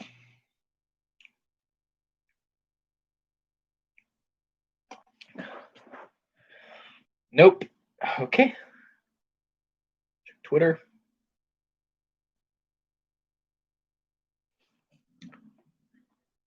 Check. But hello. Hello to Dan Uwu. I guess I don't know how people. It's like I get that feeling sometimes when I find people I'm subscribed to. It's like, wait, why am I subscribed to this person?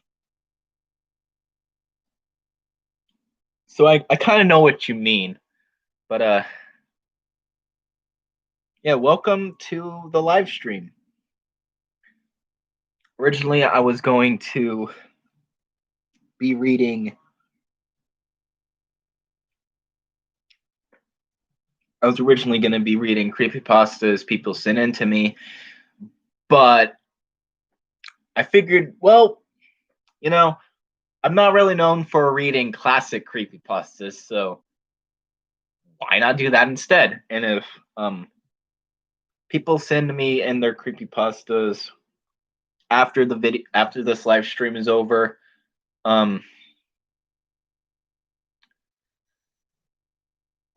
then I'll make that video still because I still want to do that, but it just won't be on Halloween. It would probably be, I don't know when I get enough stories, but oh, yeah, that is a good idea. I actually have read a couple bad creepypastas on my channel before, I think. I believe one of them was actually a Mario creepypasta, which I still actually, you know what? Before I actually read Smile Dog, I have this creepypasta. It's quote unquote a creepypasta, but I might as well reread it because it's um it's interesting actually. So it's a Mario one. I think it's oh, it's the 13th Hotel one. Yeah, because apparently have this saved as a Google Doc. I don't know why. Oh wait, no, I think I do remember why. Because I was screenshotting this or something like that in a video or something, and I had this saved as a Google Doc, I think. I don't remember really. So I guess we're gonna reread a old creepypasta that I've read before, but I mean I did that with Hypnos Lullaby earlier. Why not this? All right, let's get into this madness. All right, I think it's the 13th Hotel, Mario 13th Hotel, but let's get into this madness, shall we? Um, you know what? I'll do this one more time. Grab a drink, grab a snack, grab your friends, turn the lights down and the volume up as we get into some creepypasta reading. You know what I just referenced there? Good on you. Anyway, so let's begin. I thought it was going to be a normal day. I was just dumping the Hotel Mario's source for future uses, but I never expected I'd find that. Find what? One of the files that was dumped was a level, the 13th Hotel, which had a unique cutscene. I was so excited to test it. I used my emulator to play it the quickest as possible. What? Oh my god. The opening cutscene began. It was the original intro, but Mario was alone. There was really creepy music in the background. Ooh.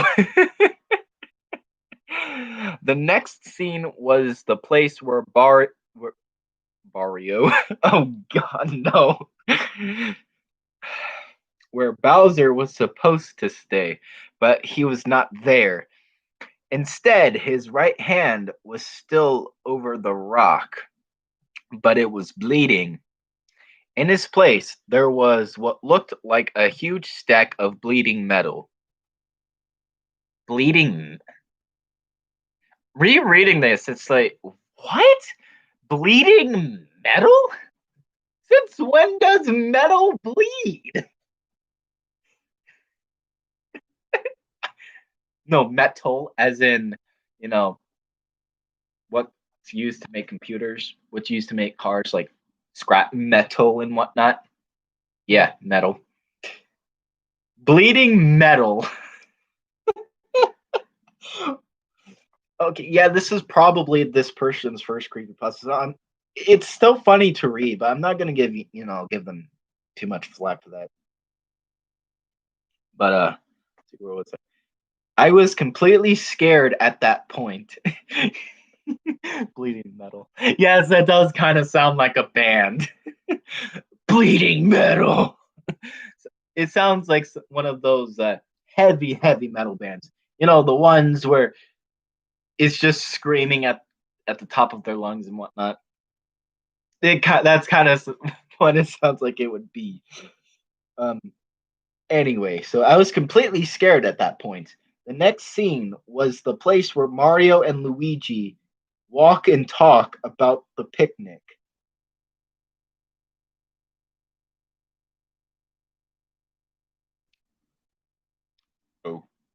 Okay. But nobody was there, not even Mario. The huge red mushroom which was supposed to be there, was broken and there was blood.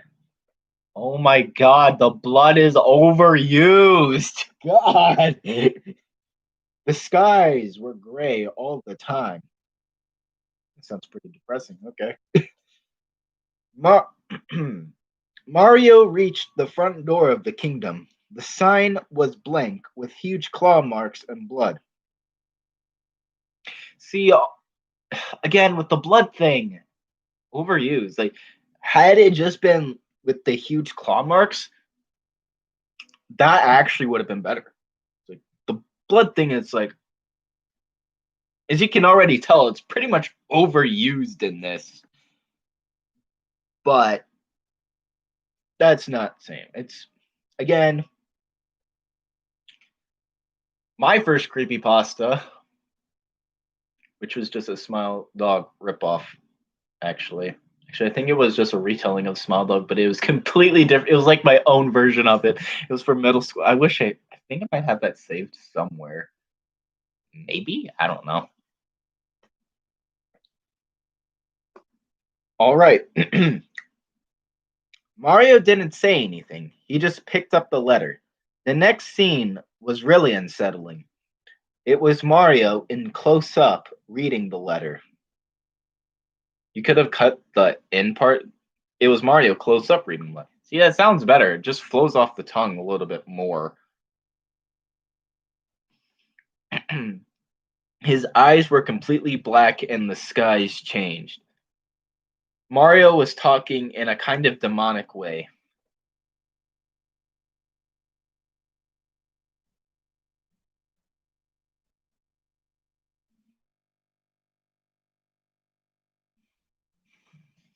Where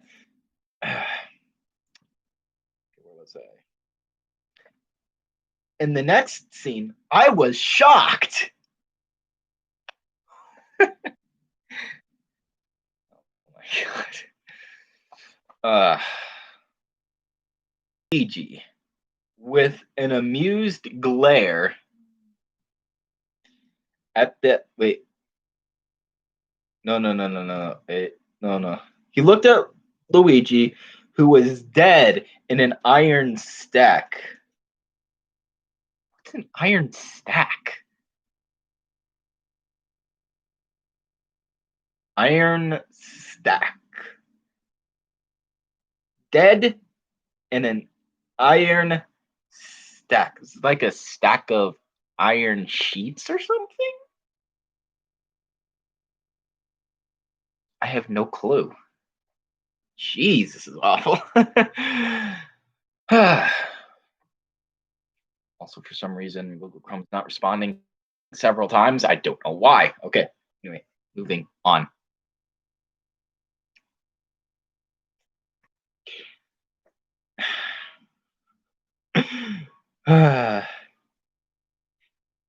Okay. He looked at Luigi, who was dead in an iron stack, and said some glitched things. Okay. Mario kept looking at Luigi with an amused glare at the eyes for around 8 seconds. Oddly specific, but okay. The next scene was the condemned board, but instead it was "You are condemned." There were claws marks. Whose claws? There were claws marks and lots of blood around the bricks and over the soil. You see the overuse of blood here? Like, if they picked and chose certain areas, like certain parts of this to put blood in, it probably would have been a bit more unsettling, but it's kind of like, you know how when horror movies nowadays use music to build up to a fake out, and that kind of just ruins the whole thing. It's like it makes you scared of something you're not supposed to be scared of, and then when the thing you're supposed to be scared of comes on, it's like, oh, okay, there he is. All right. I think it's kind of the same thing with here, except with the overuse of blood. And I don't know. It's just, yeah. It's like, but yeah, that's one problem with a lot of modern day horror movies is that they use music way too much to build up to a fake out scene, which then makes you less afraid of what you're supposed to be scared of later on. It's like the old movies, that did these fake out scenes, they didn't use music to build up to these fake out scenes.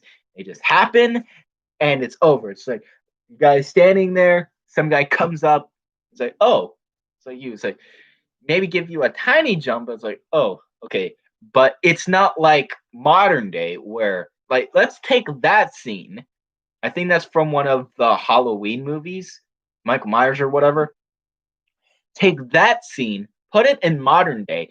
I guarantee you they would use scary music to build up to this fake out, which would automatically take away the scare factor of, what you're supposed to be scared of later on, which is a problem with a lot of modern day horror movies, and which is why I'm hoping the FNAF movie that's coming out sometime, maybe next year or the year after, I'm hoping that since Scott Cawthon is helping develop it and he's pretty much hands on with this project now, um, I'm hoping it will actually be good.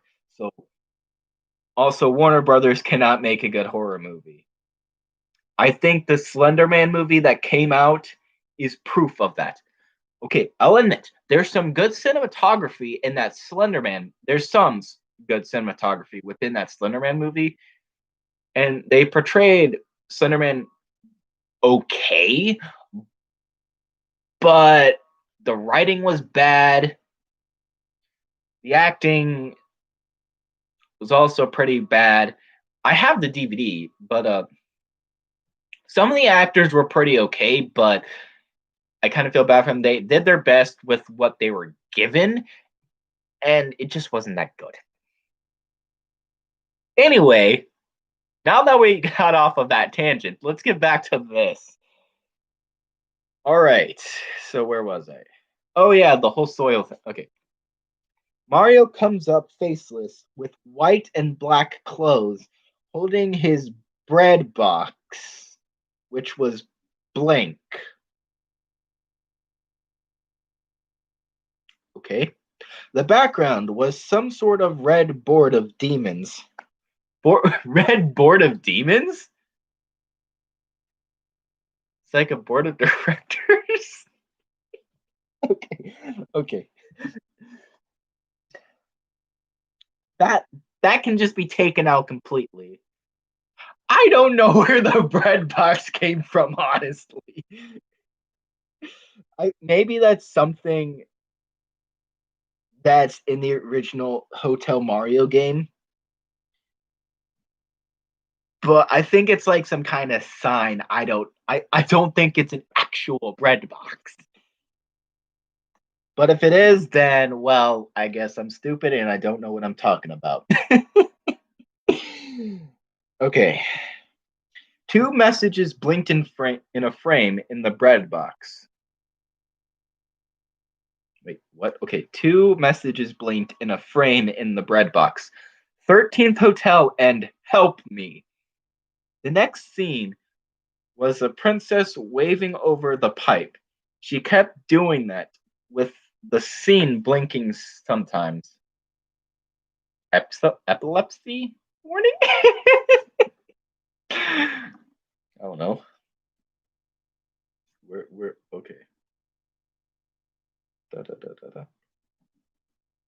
da. And there was wait. Then suddenly she disappeared, and there was blood over that pipe. See, the overuse of the blood is just it just takes away from this. Like this could have been more scary. Wait, actually, I think I said the same criticisms in the video that I made on this creepypasta, if I remember correctly. And I said something about maybe I could make a better version of it, like make my own version of it, kind of keep the same premise, I guess. I don't know. Um, Actually, I remember reading this. I think it's like a creepypasta with Rouge in it. I think it's like Rouge.exe. I don't remember, but that one's even worse. Like you can't even read. It's like unreadable. That's how bad it is. Literally unreadable. Okay.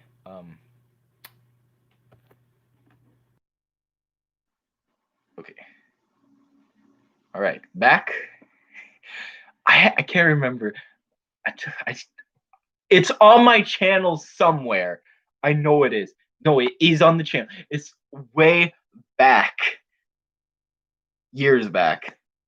I don't know how far back. I just know it's far back. Let's see. Okay. Let's see.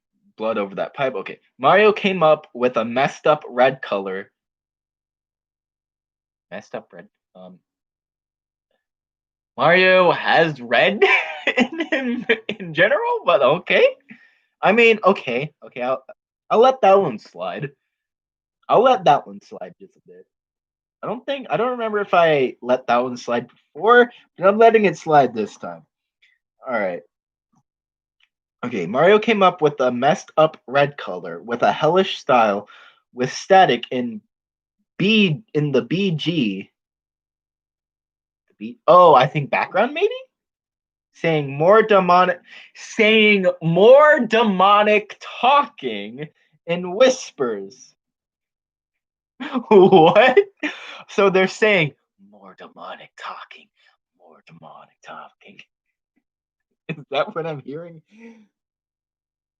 Oh wait, more demonic talking, more demonic talking.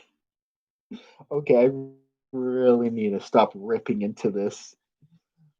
Okay, then Ludwig's ruined castle appeared. The scene was around the place. See, now that is some good imagery. It's not the best imagery, but that is some nice imagery. I mean, edit that sentence a little bit more. The scene was looking abandoned with mist around the place. I edit the first half of that and a little bit, and you got a really good imagery creating sentence. Like this actually gives it some creepiness factor. Not much, not enough to really save the whole thing, but it.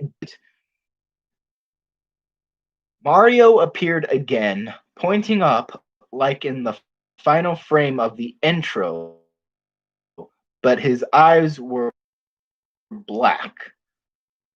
The BG was different, and it was glitching up. For a short moment, he had red pupils facing me. I think this is exactly why. This is like some of the reasons like this is like why Sonic.exe was put on the Trollpasta wiki, but it's on the Creepypasta wiki still for some reason. Next scene, Mario cutscene. Oh, okay, so there's so I guess there's actual, unless that's supposed to say Toad, but it says Toast cutscene. I guess there's like Toast or something. I guess there is a bread box within Hotel Mario. I mean, I guess it kind of makes sense because it's a hotel. So, because Bread. Makes sense, I guess. It was completely black. All what was there was the dead Luigi. Mario stayed like that for a few seconds, and then a close up. Um, and then a close up. His right eye was popped and hanging out of the place, and he was stabbed on the belly. A demonic voice said, Mario is done for, and static came up. My game froze. Yes. Hey guys, look at my stuff. I got a charger. I would need an extension, but there's no extension. So I guess this means I have to move over there. So yeah. Also, yes, this is my costume. I am Nagito Komaeda for Halloween this year.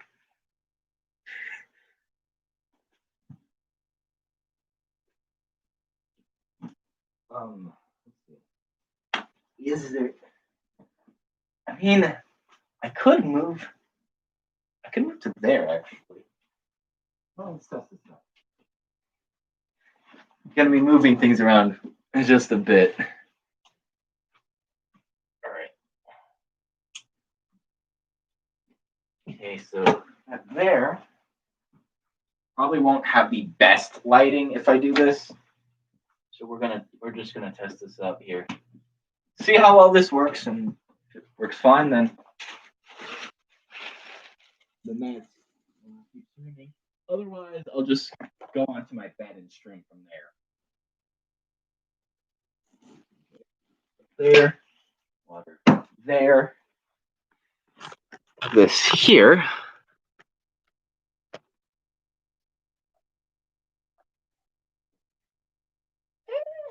I guess the lighting's all right. Let's see.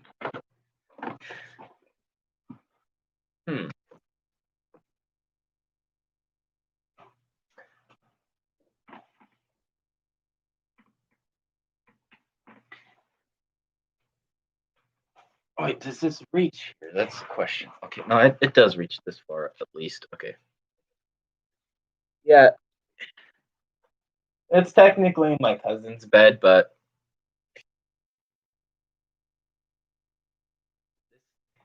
this is my room whenever I come here and stay at my uncle's house. So, yeah. It is a thick bed. Actually, I would have to move over there anyway because let's test this just to see if this actually works. I don't know about this, that socket. Okay, I guess it does charge. All right. All right. Yeah, if I remember correctly, I'm pretty sure that the Sonic.exe creepypasta was taken down from the creepypasta wiki and put on the troll pasta wiki, which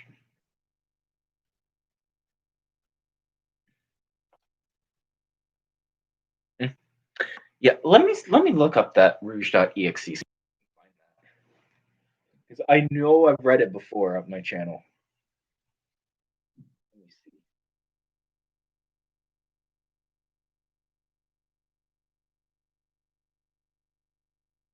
Rouge.exe.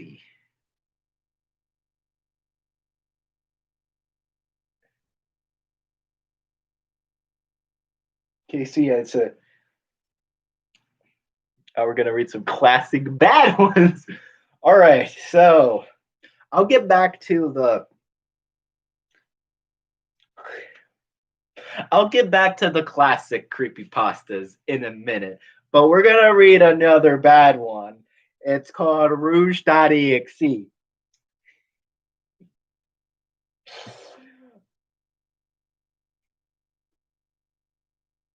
So, who's ready for this one? All right, so this one's a re-upload, but it's like so it actually starts off with note. I didn't write this story. This is from the Troll Pasta Wiki. All right, so this is Rouge.exe. All right. Oh no. Here we go. I'm reading this one again. I know there's another YouTuber has read this. Um I know another one has. I know it, but I can't place the name. But anyway, let's read this creepypasta shop. This creepypasta. Rouge.exe. Hey, my name is Christopher Williams. Hello, Christopher Williams. I am Lugia Master Brony.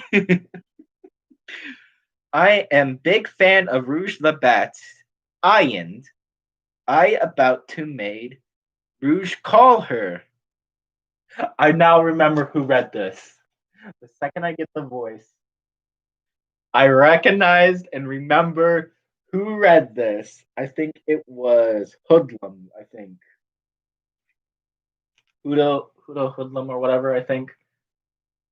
Who's read like bad creepypastas, done top 10 creepypastas and whatnot. This is one of them. I remember that video vividly now. Like I am remembering hearing his voice is like, oh yeah, this is funny. All right. Um Dark Rouge Exe I made by Gmod. I find a perfect no. I gotta read it like how it's spelled. I find a cat picture to create. I got scared of her right now in way she eat people. In shock people blood out. She was white in Gary-old picture. And her sister is White Rouge. In her sister is White Rouge. So there's a White Rouge within another person. With that as you won, but okay. She a powerful lady. She hurt people. I kill to her line is I am Dark Rouge, and I go take your heart out, and White One. I am White Rouge. I will suck your soul out. She found.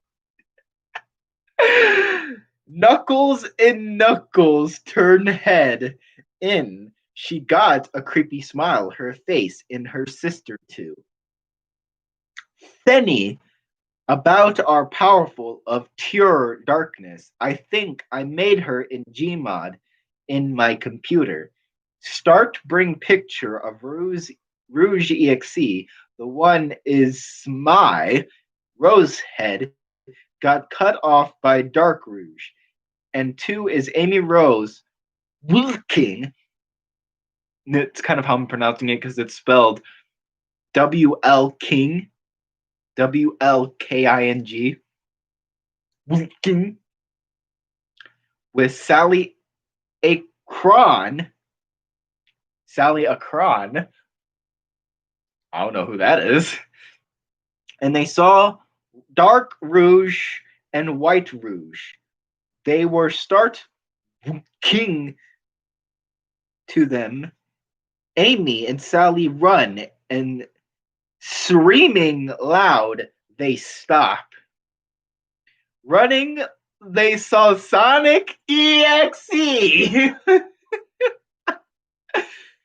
And I said, Sonic, what he doing there? And he said to them, you're with the wrong you're. It's not you are. It's your, as in like, this is yours. This belongs to you. You're too slow, and you cannot escape from them in dark rouge and white rouge, attacking them and eat them, not and eat, in eat them to insonic laughing. I said, go buy Amy in Sally Start. Was this some kind of directions now? Scary, I jumped. I said, why? Start cry in I tear off my computer. I see a dark and white outside my windows in Fenny start a creepy smiley and bleed teeth in bloody pick black eye. One dark rouge eye is pitch black, in red they bout, disappearing in, I don't believe it. I never star make in horror stuff no more. I start dreaming about themy. Dream is dark, black, and I was in there with Sonic in two sister, and they said, we are God now, and we are going to eat you in creepy Ben drowned behind me. I said, Ben, what you doing here? They all eat me. I wark up. I tear saw a dark rouge in my bed. Never she her and her sister again.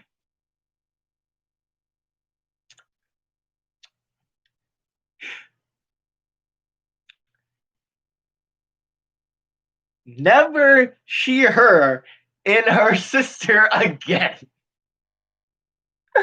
What? I don't. This was on the Troll Pasta Wiki for a reason. I think it's possible that it was taken from the troll. I'm trying to piece together the story too. At least the other one, had some creepy imagery to it, but this is just all over the place. Like Ben drowned, Sonic.exe. What's next? Sally.exe?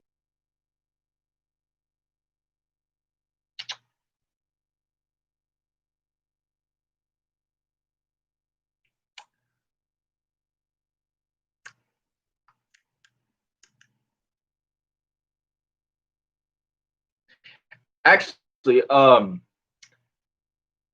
yeah, it's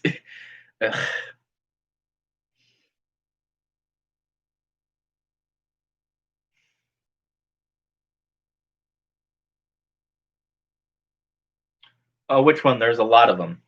And I mean, there are a lot of creepypastas. Is it Lavender Town Syndrome?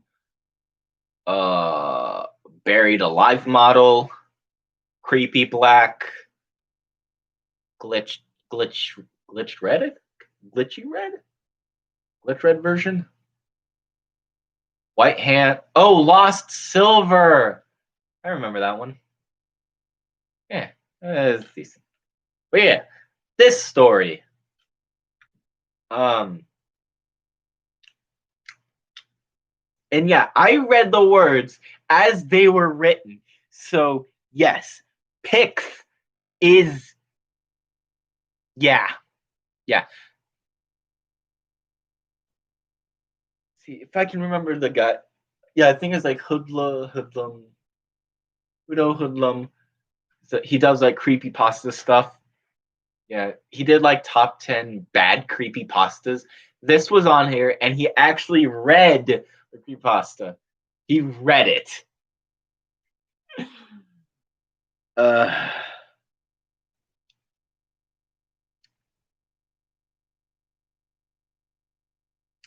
So, what did you think of this creepypasta? This creepypasta? You know what? Here's my thoughts. It did leave me scared. Scared to read that again.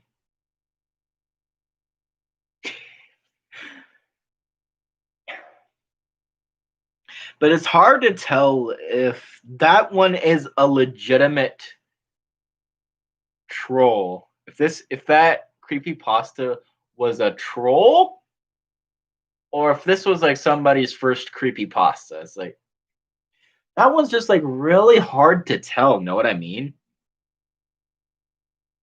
Because it has, if it's not a troll, if it's not a troll, then it has to be some young kid typing this up, which would explain all the misspellings and whatnot. But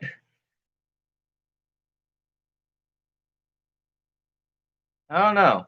I mean, I've seen people with very bad spelling, and I mean really bad spelling.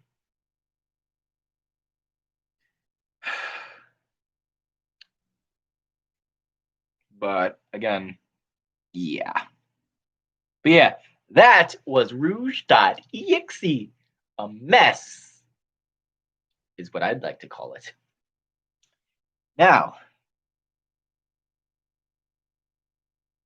you know what? I kind of want to read another bad creepypasta. Uh, uh.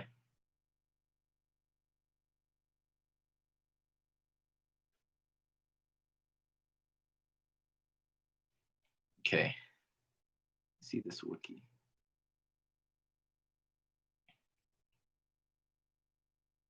Crappy pasta. Oh yeah, I forgot. That's what they used to call. I want to uninstall. Agreed. Bad creepypasta, also known as crappy pasta, is of course when a creepypasta stops being scary and just begins to enter the realms of stupid. It could be because of cliche overuse, writing the whole thing in caps, being straight up pretentious, not working out its own easily explainable mystery, having numerous spelling and grammar mistakes, anything. Bad pasta of the month.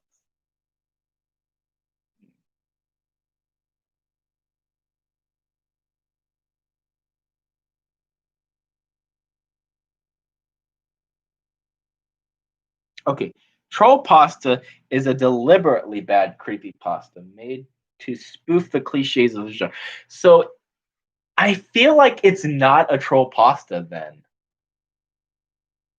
I think it might just be a legitimate creepy pasta somebody wrote, but they was just bad.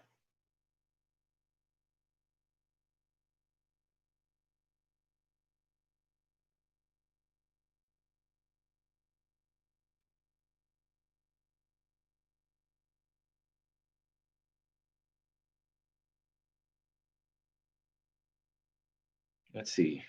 But yeah, troll pasta is a deliberately bad creepy pasta made to spoof the cliches of the genre. The three most famous troll pastas are Then Who Was Phone, spoofs unimaginative stories and bad grammar. Then a skeleton popped out, spoofs anticlimaxes and stories written in caps only. Today of all to blood, spoofs just about everything. Unfortunately, there are a lot of troll pastas. Most of them are more lazy than clever themselves. Some really aren't funny, which makes sense.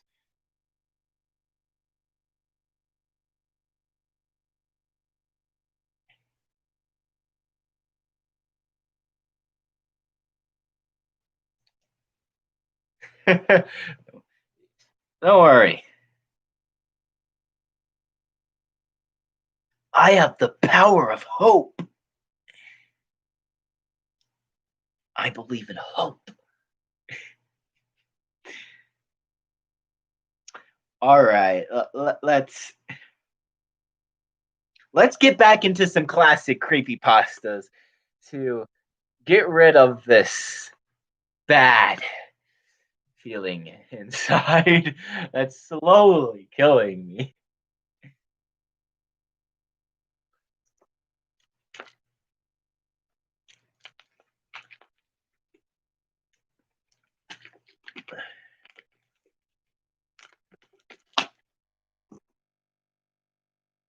Let's get back into some classics.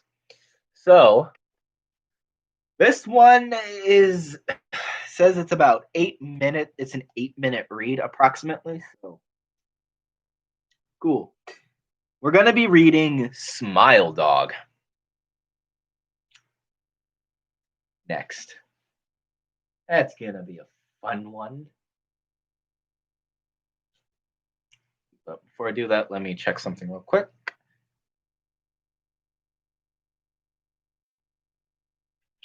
And if you want to, go ahead and share this live stream with others. See if they want to jump in, listen to me read some creepypastas. I could read more bad creepypastas. You know what? I could start a series where I just start reading bad creepypastas in general.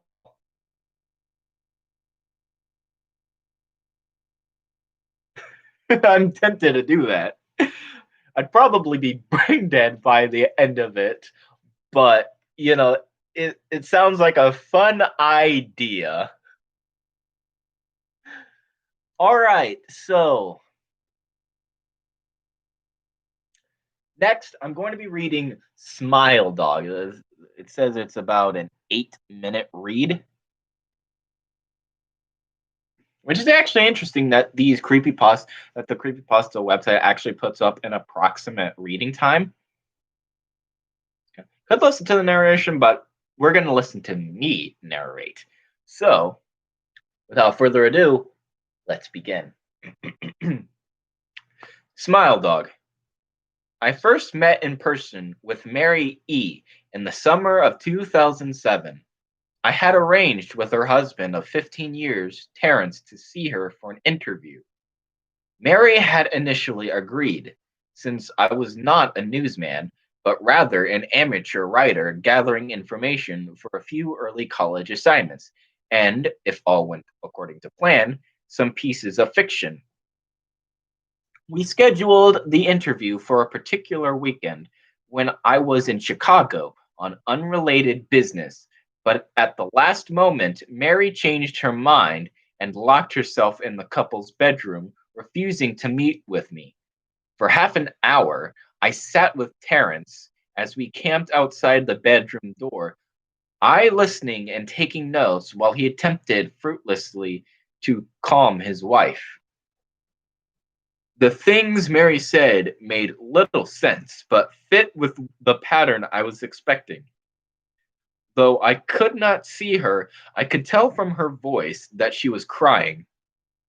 And more often than not, her objections to speaking with me centered around an incoherent diatribe on her dreams, her nightmares. Terence apologized profusely when we ceased the exercise, and I did my best to take it in stride. Recall that I wasn't a reporter in search of a story, but merely a curious young man in search of information. Besides, I thought at the time I could perhaps find in resources to it. Mary E. was the Sysop, I think. Yeah. Sysop for first encountered smile.jpg, and her life changed forever. She and Terrence had been married for only 5 months. Mary was one of an estimated 400 people who saw the image when it was posted as a hyperlink on the BBS, though she is the only one who has spoken openly about the experience. The rest have remained anonymous or are perhaps dead. In 2005, when I was only in 10th grade, Smile.jpg was brought to my attention by my burgeoning interest in web based phenomena. Mary was the most often cited victim of what is sometimes referred to as Smile.dog. The being Smile.jpg is reputed to display. What caught my interest, other than the obvious macabre elements of the cyber legend and my proclivity towards such things, was the sheer lack of information. usually to the point that people don't believe it even exists other than as a rumor or hoax. It is unique because though the entire phenomena centers on a picture file, that file is nowhere to be found on the internet. Certainly, certainly many photo manipulated simula English today simulacra litter the web, showing up with the most frequency on sites such as the image board 4chan, particularly the slash x slash focused paranormal subboard. It is suspected these are fakes because they do not have the effect the true smile.jpg is believed to have, namely sudden onset temporal lobe epilepsy and acute anxiety. The purported reaction in the viewer is one of the reasons the phantom-like smile.jpg is regarded with such disdain, since it is patently absurd. Though, depending on whom you ask, the reluctance to acknowledge smile.jpg's existence might be just as much out of fear as it is out of disbelief. Neither smile.jpg nor smile.dog is mentioned anywhere on Wikipedia, though the website features articles on other. Okay, I'm literally dying here. Okay. Though the website features articles on such other, perhaps more scandalous shock sites such as Censored, Hello.jpg, or Two Girls, One Cup. Any attempt to create a page pertaining to smile.jpg is summarily deleted by any of the encyclopedia's many admins. Encounters with smile.jpg are the stuff of the internet legend. Mary E's story is not unique. There are unverified rumors of smile.jpg showing up in the early days of the Usenet.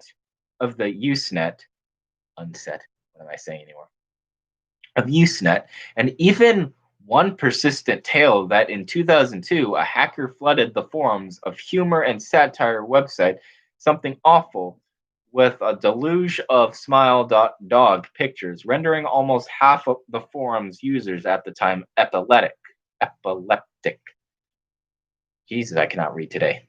It is also said that in the mid to late 90s that smile.jpg circulated on Usenet and as an attachment of a chain email with the subject line, "Smile, God loves you." Yet despite the huge exposure these stunts would generate, there are very few people who admit to having experienced any of them, and no trace of the file or any link has ever been discovered. Those who claim to have seen smile.jpg often weakly joke that they were far too busy to save a copy of the picture to their hard drive. However, all alleged victims offer the same description of the photo: a dog like creature, usually described as appearing similar to a Siberian husky, illuminated by the flash of the camera, sits in a dim room, the only background detail that is visible being a human hand extending from the darkness near the left side of the frame. The hand is empty, but is usually described as beckoning. Of course, most attention is given to the dog, or dog creature, as some victims are more certain than others about what they claim to have seen. The muzzle of the beast is reputedly split in a wide grin, revealing two rows of very white, very straight, very sharp, very human looking teeth. This is, of course, not a description giving immediately after viewing the picture, but rather a recollection of the victims who claim to have seen the picture endlessly repeated in their mind's eye during the time they are in reality having epileptic fits. These fits are reported to continue in, indeterminably often while the victims sleep, resulting in very vivid and disturbing nightmares. These may be treated with medication, se- though in some says it is more effective than others. I think that's supposed to say in some cases.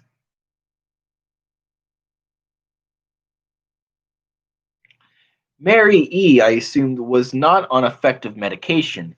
That was why, after my visit to her apartment in 2007, I sent out feelers to several folklore and urban legend oriented news groups, websites, and mailing lists, hoping to find the name of a supposed victim of Smile.jpg who felt more interested in talking about his experiences. For a time, nothing happened, and at length I forgot completely about my pursuits. Since I had begun my freshman year of college and was quite busy, Mary contacted me via email. However, near the beginning of March 2008. Added by Moose Juice to JML at censored.com from Mary, Mary E at censored.net. Subject: Last summer's interview. Dear Mr. L, I am incredibly sorry about my behavior last summer when you came to interview me. I hope you understand that it was no fault of yours, but rather my own problems that led me to act out as I did. I realized I could have handled the situation more decorously. I think that's how it's pronounced. I don't know. However, I hope you will forgive me. At the time, I was afraid. You see, for 15 years, I have been haunted by Smile.jpg. Smile.dog comes to me in my sleep every night. I know that sounds silly, but it is true. There is an ineffable quality about my dreams, my nightmares, that makes them completely unlike any real dreams I have ever had. I do not move and do not speak. I simply look ahead, and the only thing ahead of me is the scene from that horrible picture. I see the beckoning hand, and I see Smile.dog. It talks to me. It is not a dog, of course, though I am not quite sure what it really is. It tells me it will leave me alone if only I do as it asks. All I must do, it says, is spread the word. That is how it phrases its demands, and I know exactly what it means. It wants me to show it to someone else. And I could. The week after my incident, I received in the mail a manila envelope with no return address. Inside was only a 3.5-inch floppy diskette.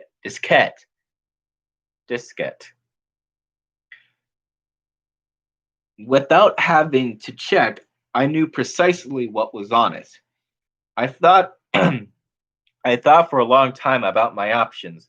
I could show it to a stranger, a coworker. I could even show it to Terence, as much as the idea disgusted me. And what would happen then? Well, if Smile.dog kept its word, I could sleep. Yet, if it lied, what would I do? And who was to say something worse would not come for me if I did as the creature asked? So I did nothing for 15 years. Though I kept the diskette hidden amongst my things. Every night for 15 years, Smile.dog has come to me in my sleep and demanded that I spread the word. For 15 years, I have stood strong. Though there have been many hard times, many of my fellow victims on the BBS board, where I first encountered Smile.jpg, stopped posting. I heard some of them committed suicide. Others remained completely silent, simply disappearing off the face of the web. They are the ones I worry about the most. I sincerely hope you will forgive me, Mr. L. But last summer, when you contacted me and my husband about an interview, I was near the breaking point. I decided I was going to give you the floppy diskette. I did not care if Smile.dog was lying or not. I wanted it to end. You were a stranger, someone I had no connection with, and I thought I would not feel sorrow when you took the diskette as part of your research and sealed your fate. Before you arrived, I realized what I was doing was plotting to ruin your life. I could not stand the thought, and in fact, I still cannot. I am ashamed, Mr. L, and I hope that this warning will dissuade you from further investigation of Smile.jpg. You may in time encounter someone who is, if not weaker than I, then wholly more depraved, someone who will not hesitate to follow Smile.dog's orders. Stop while you are still whole. Sincerely, Mary E.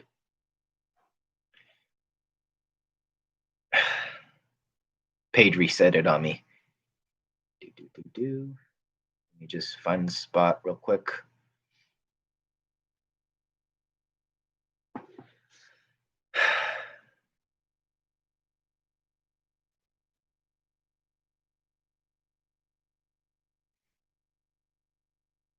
Actually, I'll be right back and then I'll continue reading the story.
All right, I am back and ready to keep reading Smile.exe.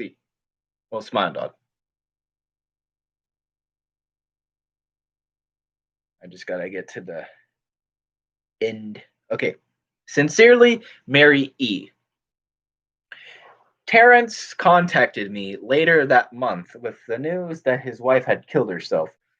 While cleaning up the various things she'd left behind, closing email accounts and the like, he happened upon the above message. He was a man in shambles. He wept as he told me to listen to his wife's advice. He'd found the diskette, he revealed, and burned it until it was nothing but a stinking pile of blackened plastic. The part that most disturbed him, however, was how the diskette had hissed as it melted like some sort of animal, he said. I will admit that I was a little uncertain about how to respond to this. At first I thought perhaps it was a joke, with the couple belatedly playing with the situation in order to get a rise out of me. A quick check of several Chicago newspapers' online obituaries, however, proved that Mary E. was indeed dead. There was, of course, no mention of suicide in the article. I decided that, for a time at least, I would not further pursue the subject of Smile.jpg, especially since I had finals coming up at the end of May. But the world has odd ways of testing us. Almost a full year after I'd returned from a disastrous interview with Mary E., I received another email to jml at censored.com from Elzahir, Elzahir82 at censored.com. Subject, smile.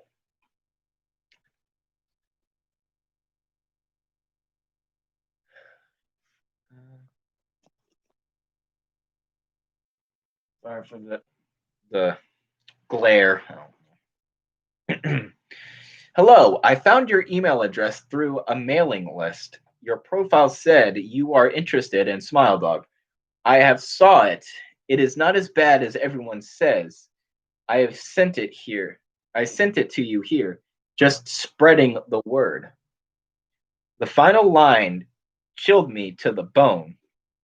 According to my email client, there was one file attachment called naturally smile.jpg. I considered downloading it for some time. It was most likely a fake, I imagined, and even if it weren't, I was never wholly convinced of smile.jpg's peculiar powers. Mary E's account had shaken me, yes, but she was probably mentally unbalanced anyway.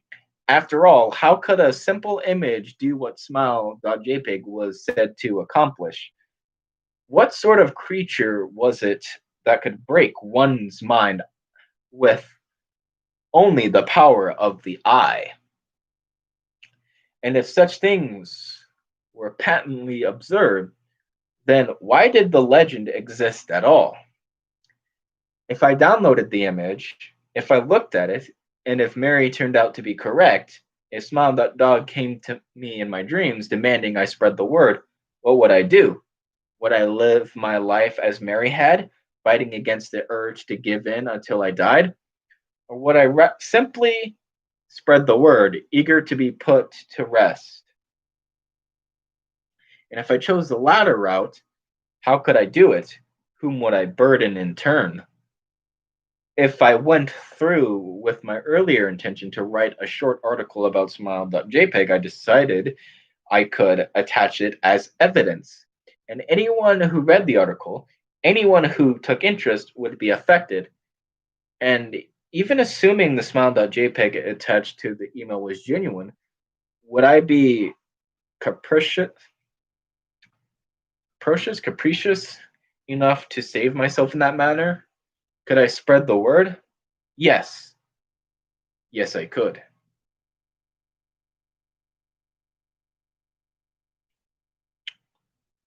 That is that's still a nightmare-inducing picture.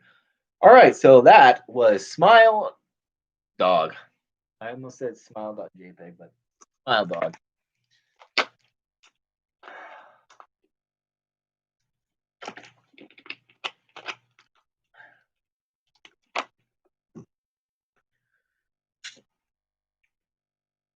And I'm actually having a good time, reading classic creepypastas.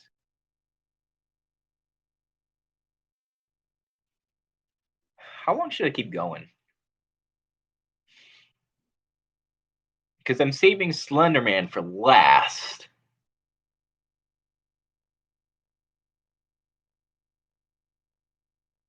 What is this one? That is a 6-minute read.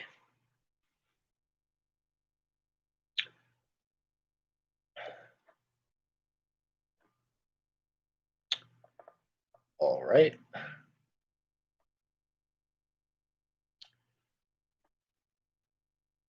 Don't die from reading terrible creepypastas. Yeah. Well, you know, if I die from reading terrible creepypastas, then I die. But at least I die reading.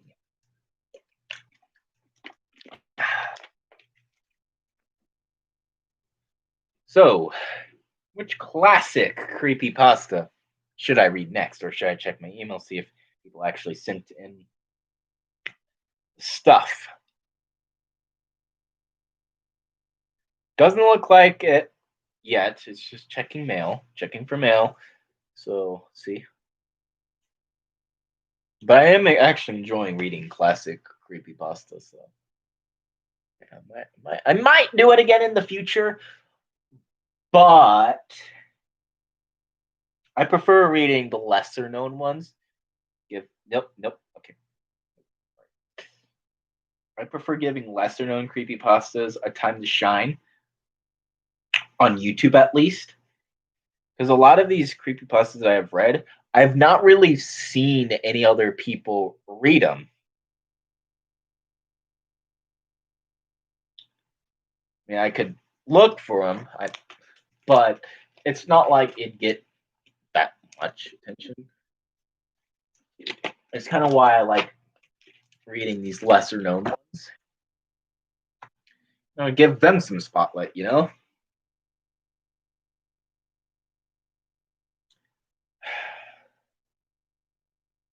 So, I'm not sure which creepypasta I want to read, or if I should even continue. Well, no, I'm going to keep going because saving Slender Man for last. I'm trying to figure out which creepypasta I should read next. Or should I just read the Slender Man creepypasta?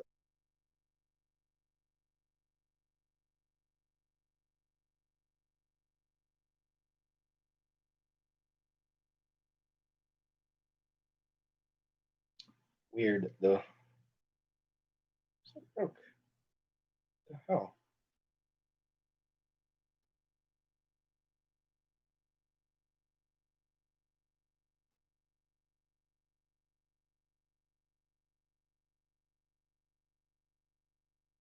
No.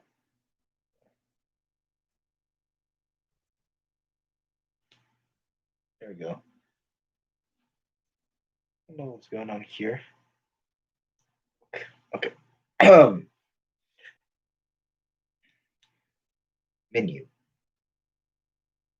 Top ranked. Let's see top ranked. I'll go back to 9.25. Woo. Must be good then. It came out this year, February 2020. Wait, February 20, 2020. Oh, that's pretty interesting. All right.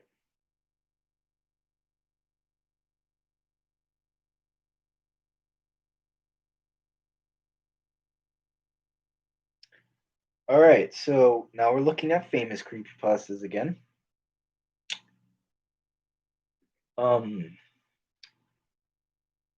How long has it been drowned? How long of a read is that?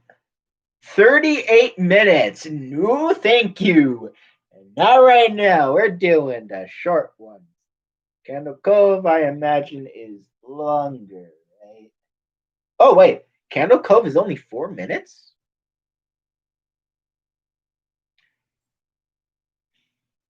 I might read it.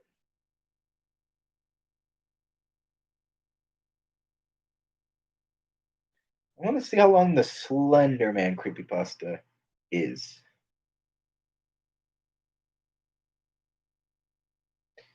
Before I read that one, too.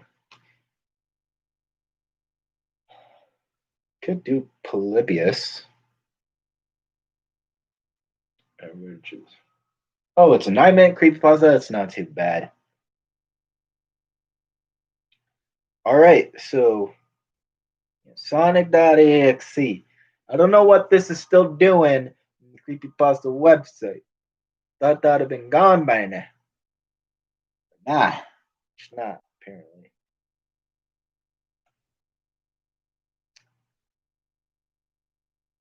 Wait, why isn't Happy Appy on here? Is that a troll pasta? Because I swear that should be on the creepypasta website.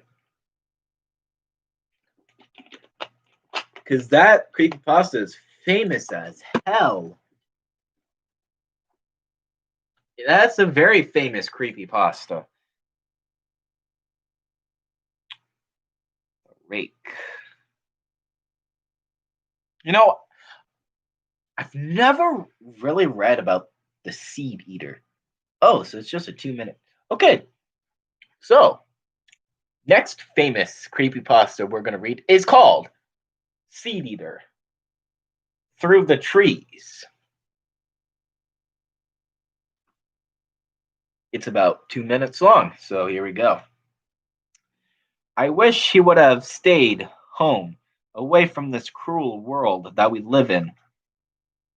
Dear Render, children shouldn't roam this world alone, but we can't keep them in their nest forever. My son left his room one night to the enchanted chirping outside his window, and I knew what this was, but only from my years of studying this creature. You see, there is a monster that wanders around the globe, preying on innocent children, watching, waiting. I remember fondly it was September 15th, 1983. That was the year my wife and I escaped the busy world of New York to live our lives in the country, North Dakota. We lived happily there for several years until I discovered my one true love, studying the seed eater. Well, then, the seed eater is a disturbed bird slash human creature that roams the forest, stalking children, abducting them to be part of the legend. On June 19th, 1987, I first saw it sitting in my tree on my front lawn. I was in a daze when I saw it. My destiny beckoned to me. It said, "Follow it, love it, learn it." Around the same time, 2 weeks later, I awoke to a strange tapping noise on my front window. I knew it was him. I ran out of the house to see it sitting in the tree, just staring into my eyes. I was about to cry from the majesty of it. I remember it telling me that it wanted my help. I would do anything for it. On April 3rd, 1988, the seed eater arrived at my window again. I was overjoyed. It said it was time, and I remember. You see, the seed eater devours children to keep itself alive, indulging in their youth to live forever. I remember the little boy. Oh, what was his name? Oh, well, it doesn't matter. I remember going to his house and just simply knocking on the door at 4:29 a.m., but nobody would answer. I saw the bay window. It was the boy's room. I went to tell the seed eater. Let's just call him S/E for now. He told me how to get his attention the next day. A couple of weeks went by, and the stench of the flesh was getting disgusting. Where was S/E? The parents of the boy put up lost posters last week. I wonder why they didn't worry for the first 2 weeks. Oh well, I'm not concerned. On May 14th, 1988, the boy was nothing but bloated, rotting flesh, and the S/E was nowhere to be found. I guessed my services weren't needed. May 15th, 88, he came. He took the body and requested another. May 16th, 88, 6 kids killed, 6 kids devoured, 6 more requested. May 18th, 88. However, losing people makes me wonder. I see what they did here. They capitalize certain parts, like capitalize the H, the E, the L, the P, the M, and the E.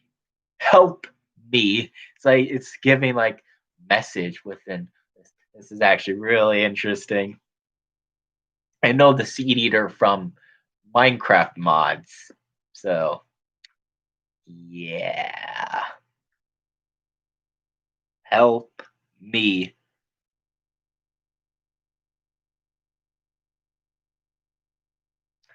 The killer monster, Seed Eater, because killer monsters crossed out. Seed Eater came tonight. He said kids weren't doing the trick anymore. He wanted something bigger. If you're reading this, you may be the only hope of finding out the truth of this thing. In my room, there is a journal.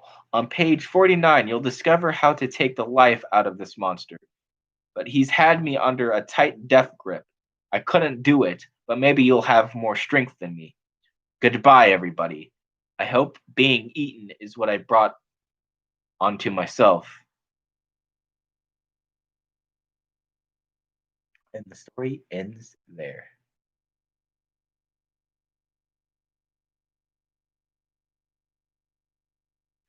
Oh,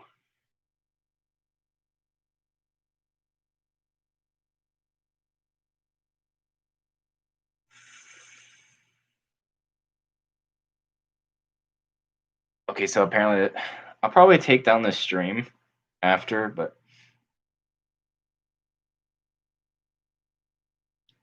holy shit, I did not know this.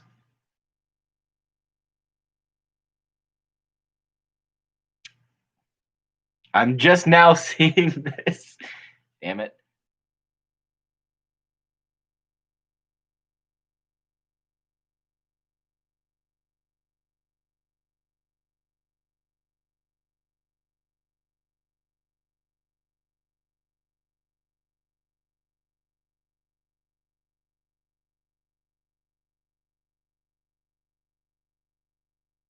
Hmm.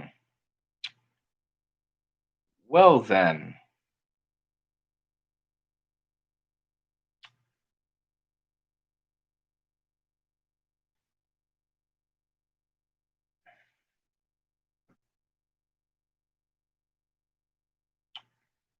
I guess I just broke copyright without even knowing.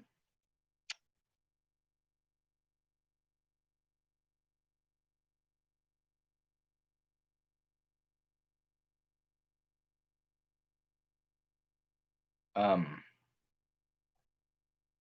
Yeah.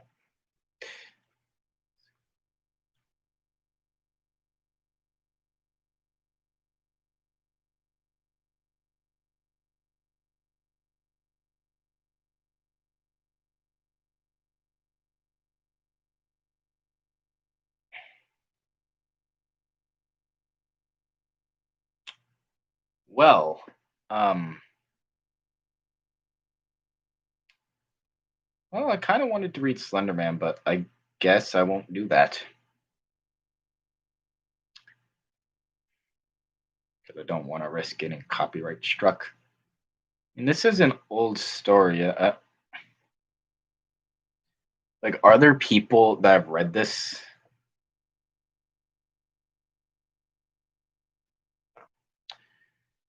Let's see.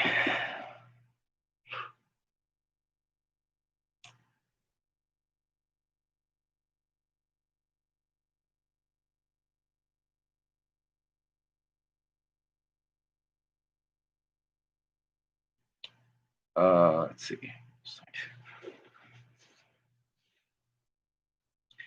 Well,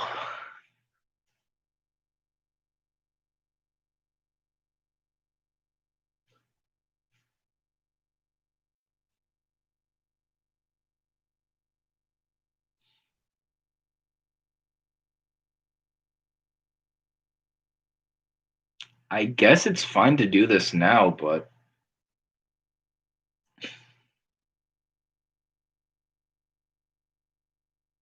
um,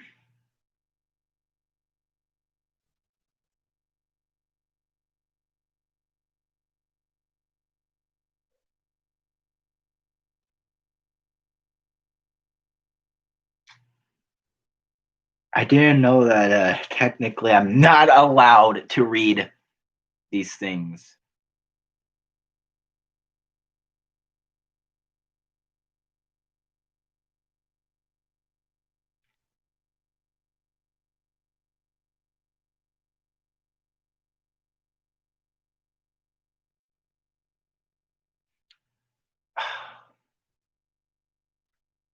But I guess there are people on YouTube who've read it though, so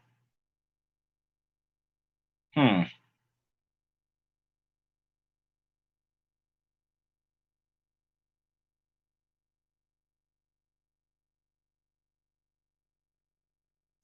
Well, that is something I would have liked to know.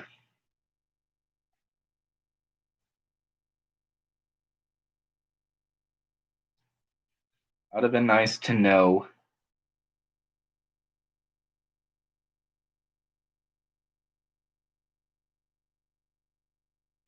Reader.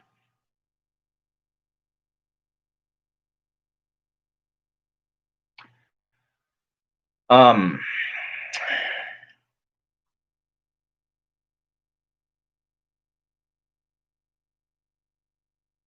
I don't know. I guess this will be where I end this live stream. So to not get struck.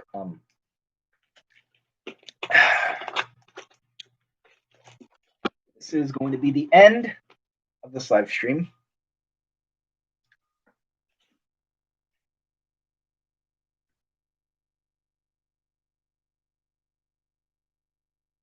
Let me see this really quick.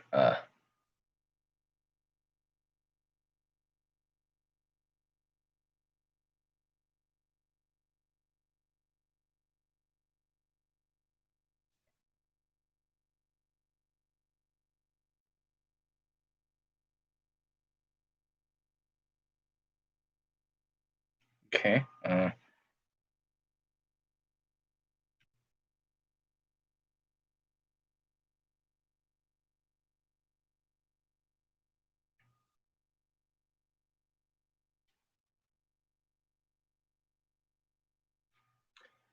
All right.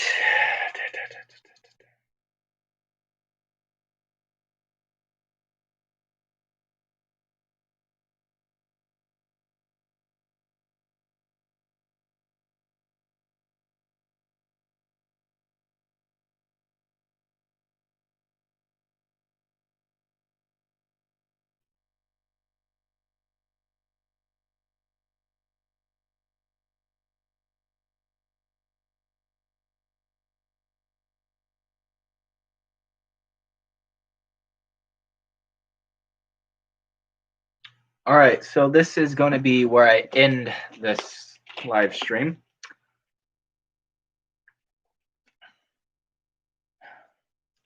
So I will see you later, recruits.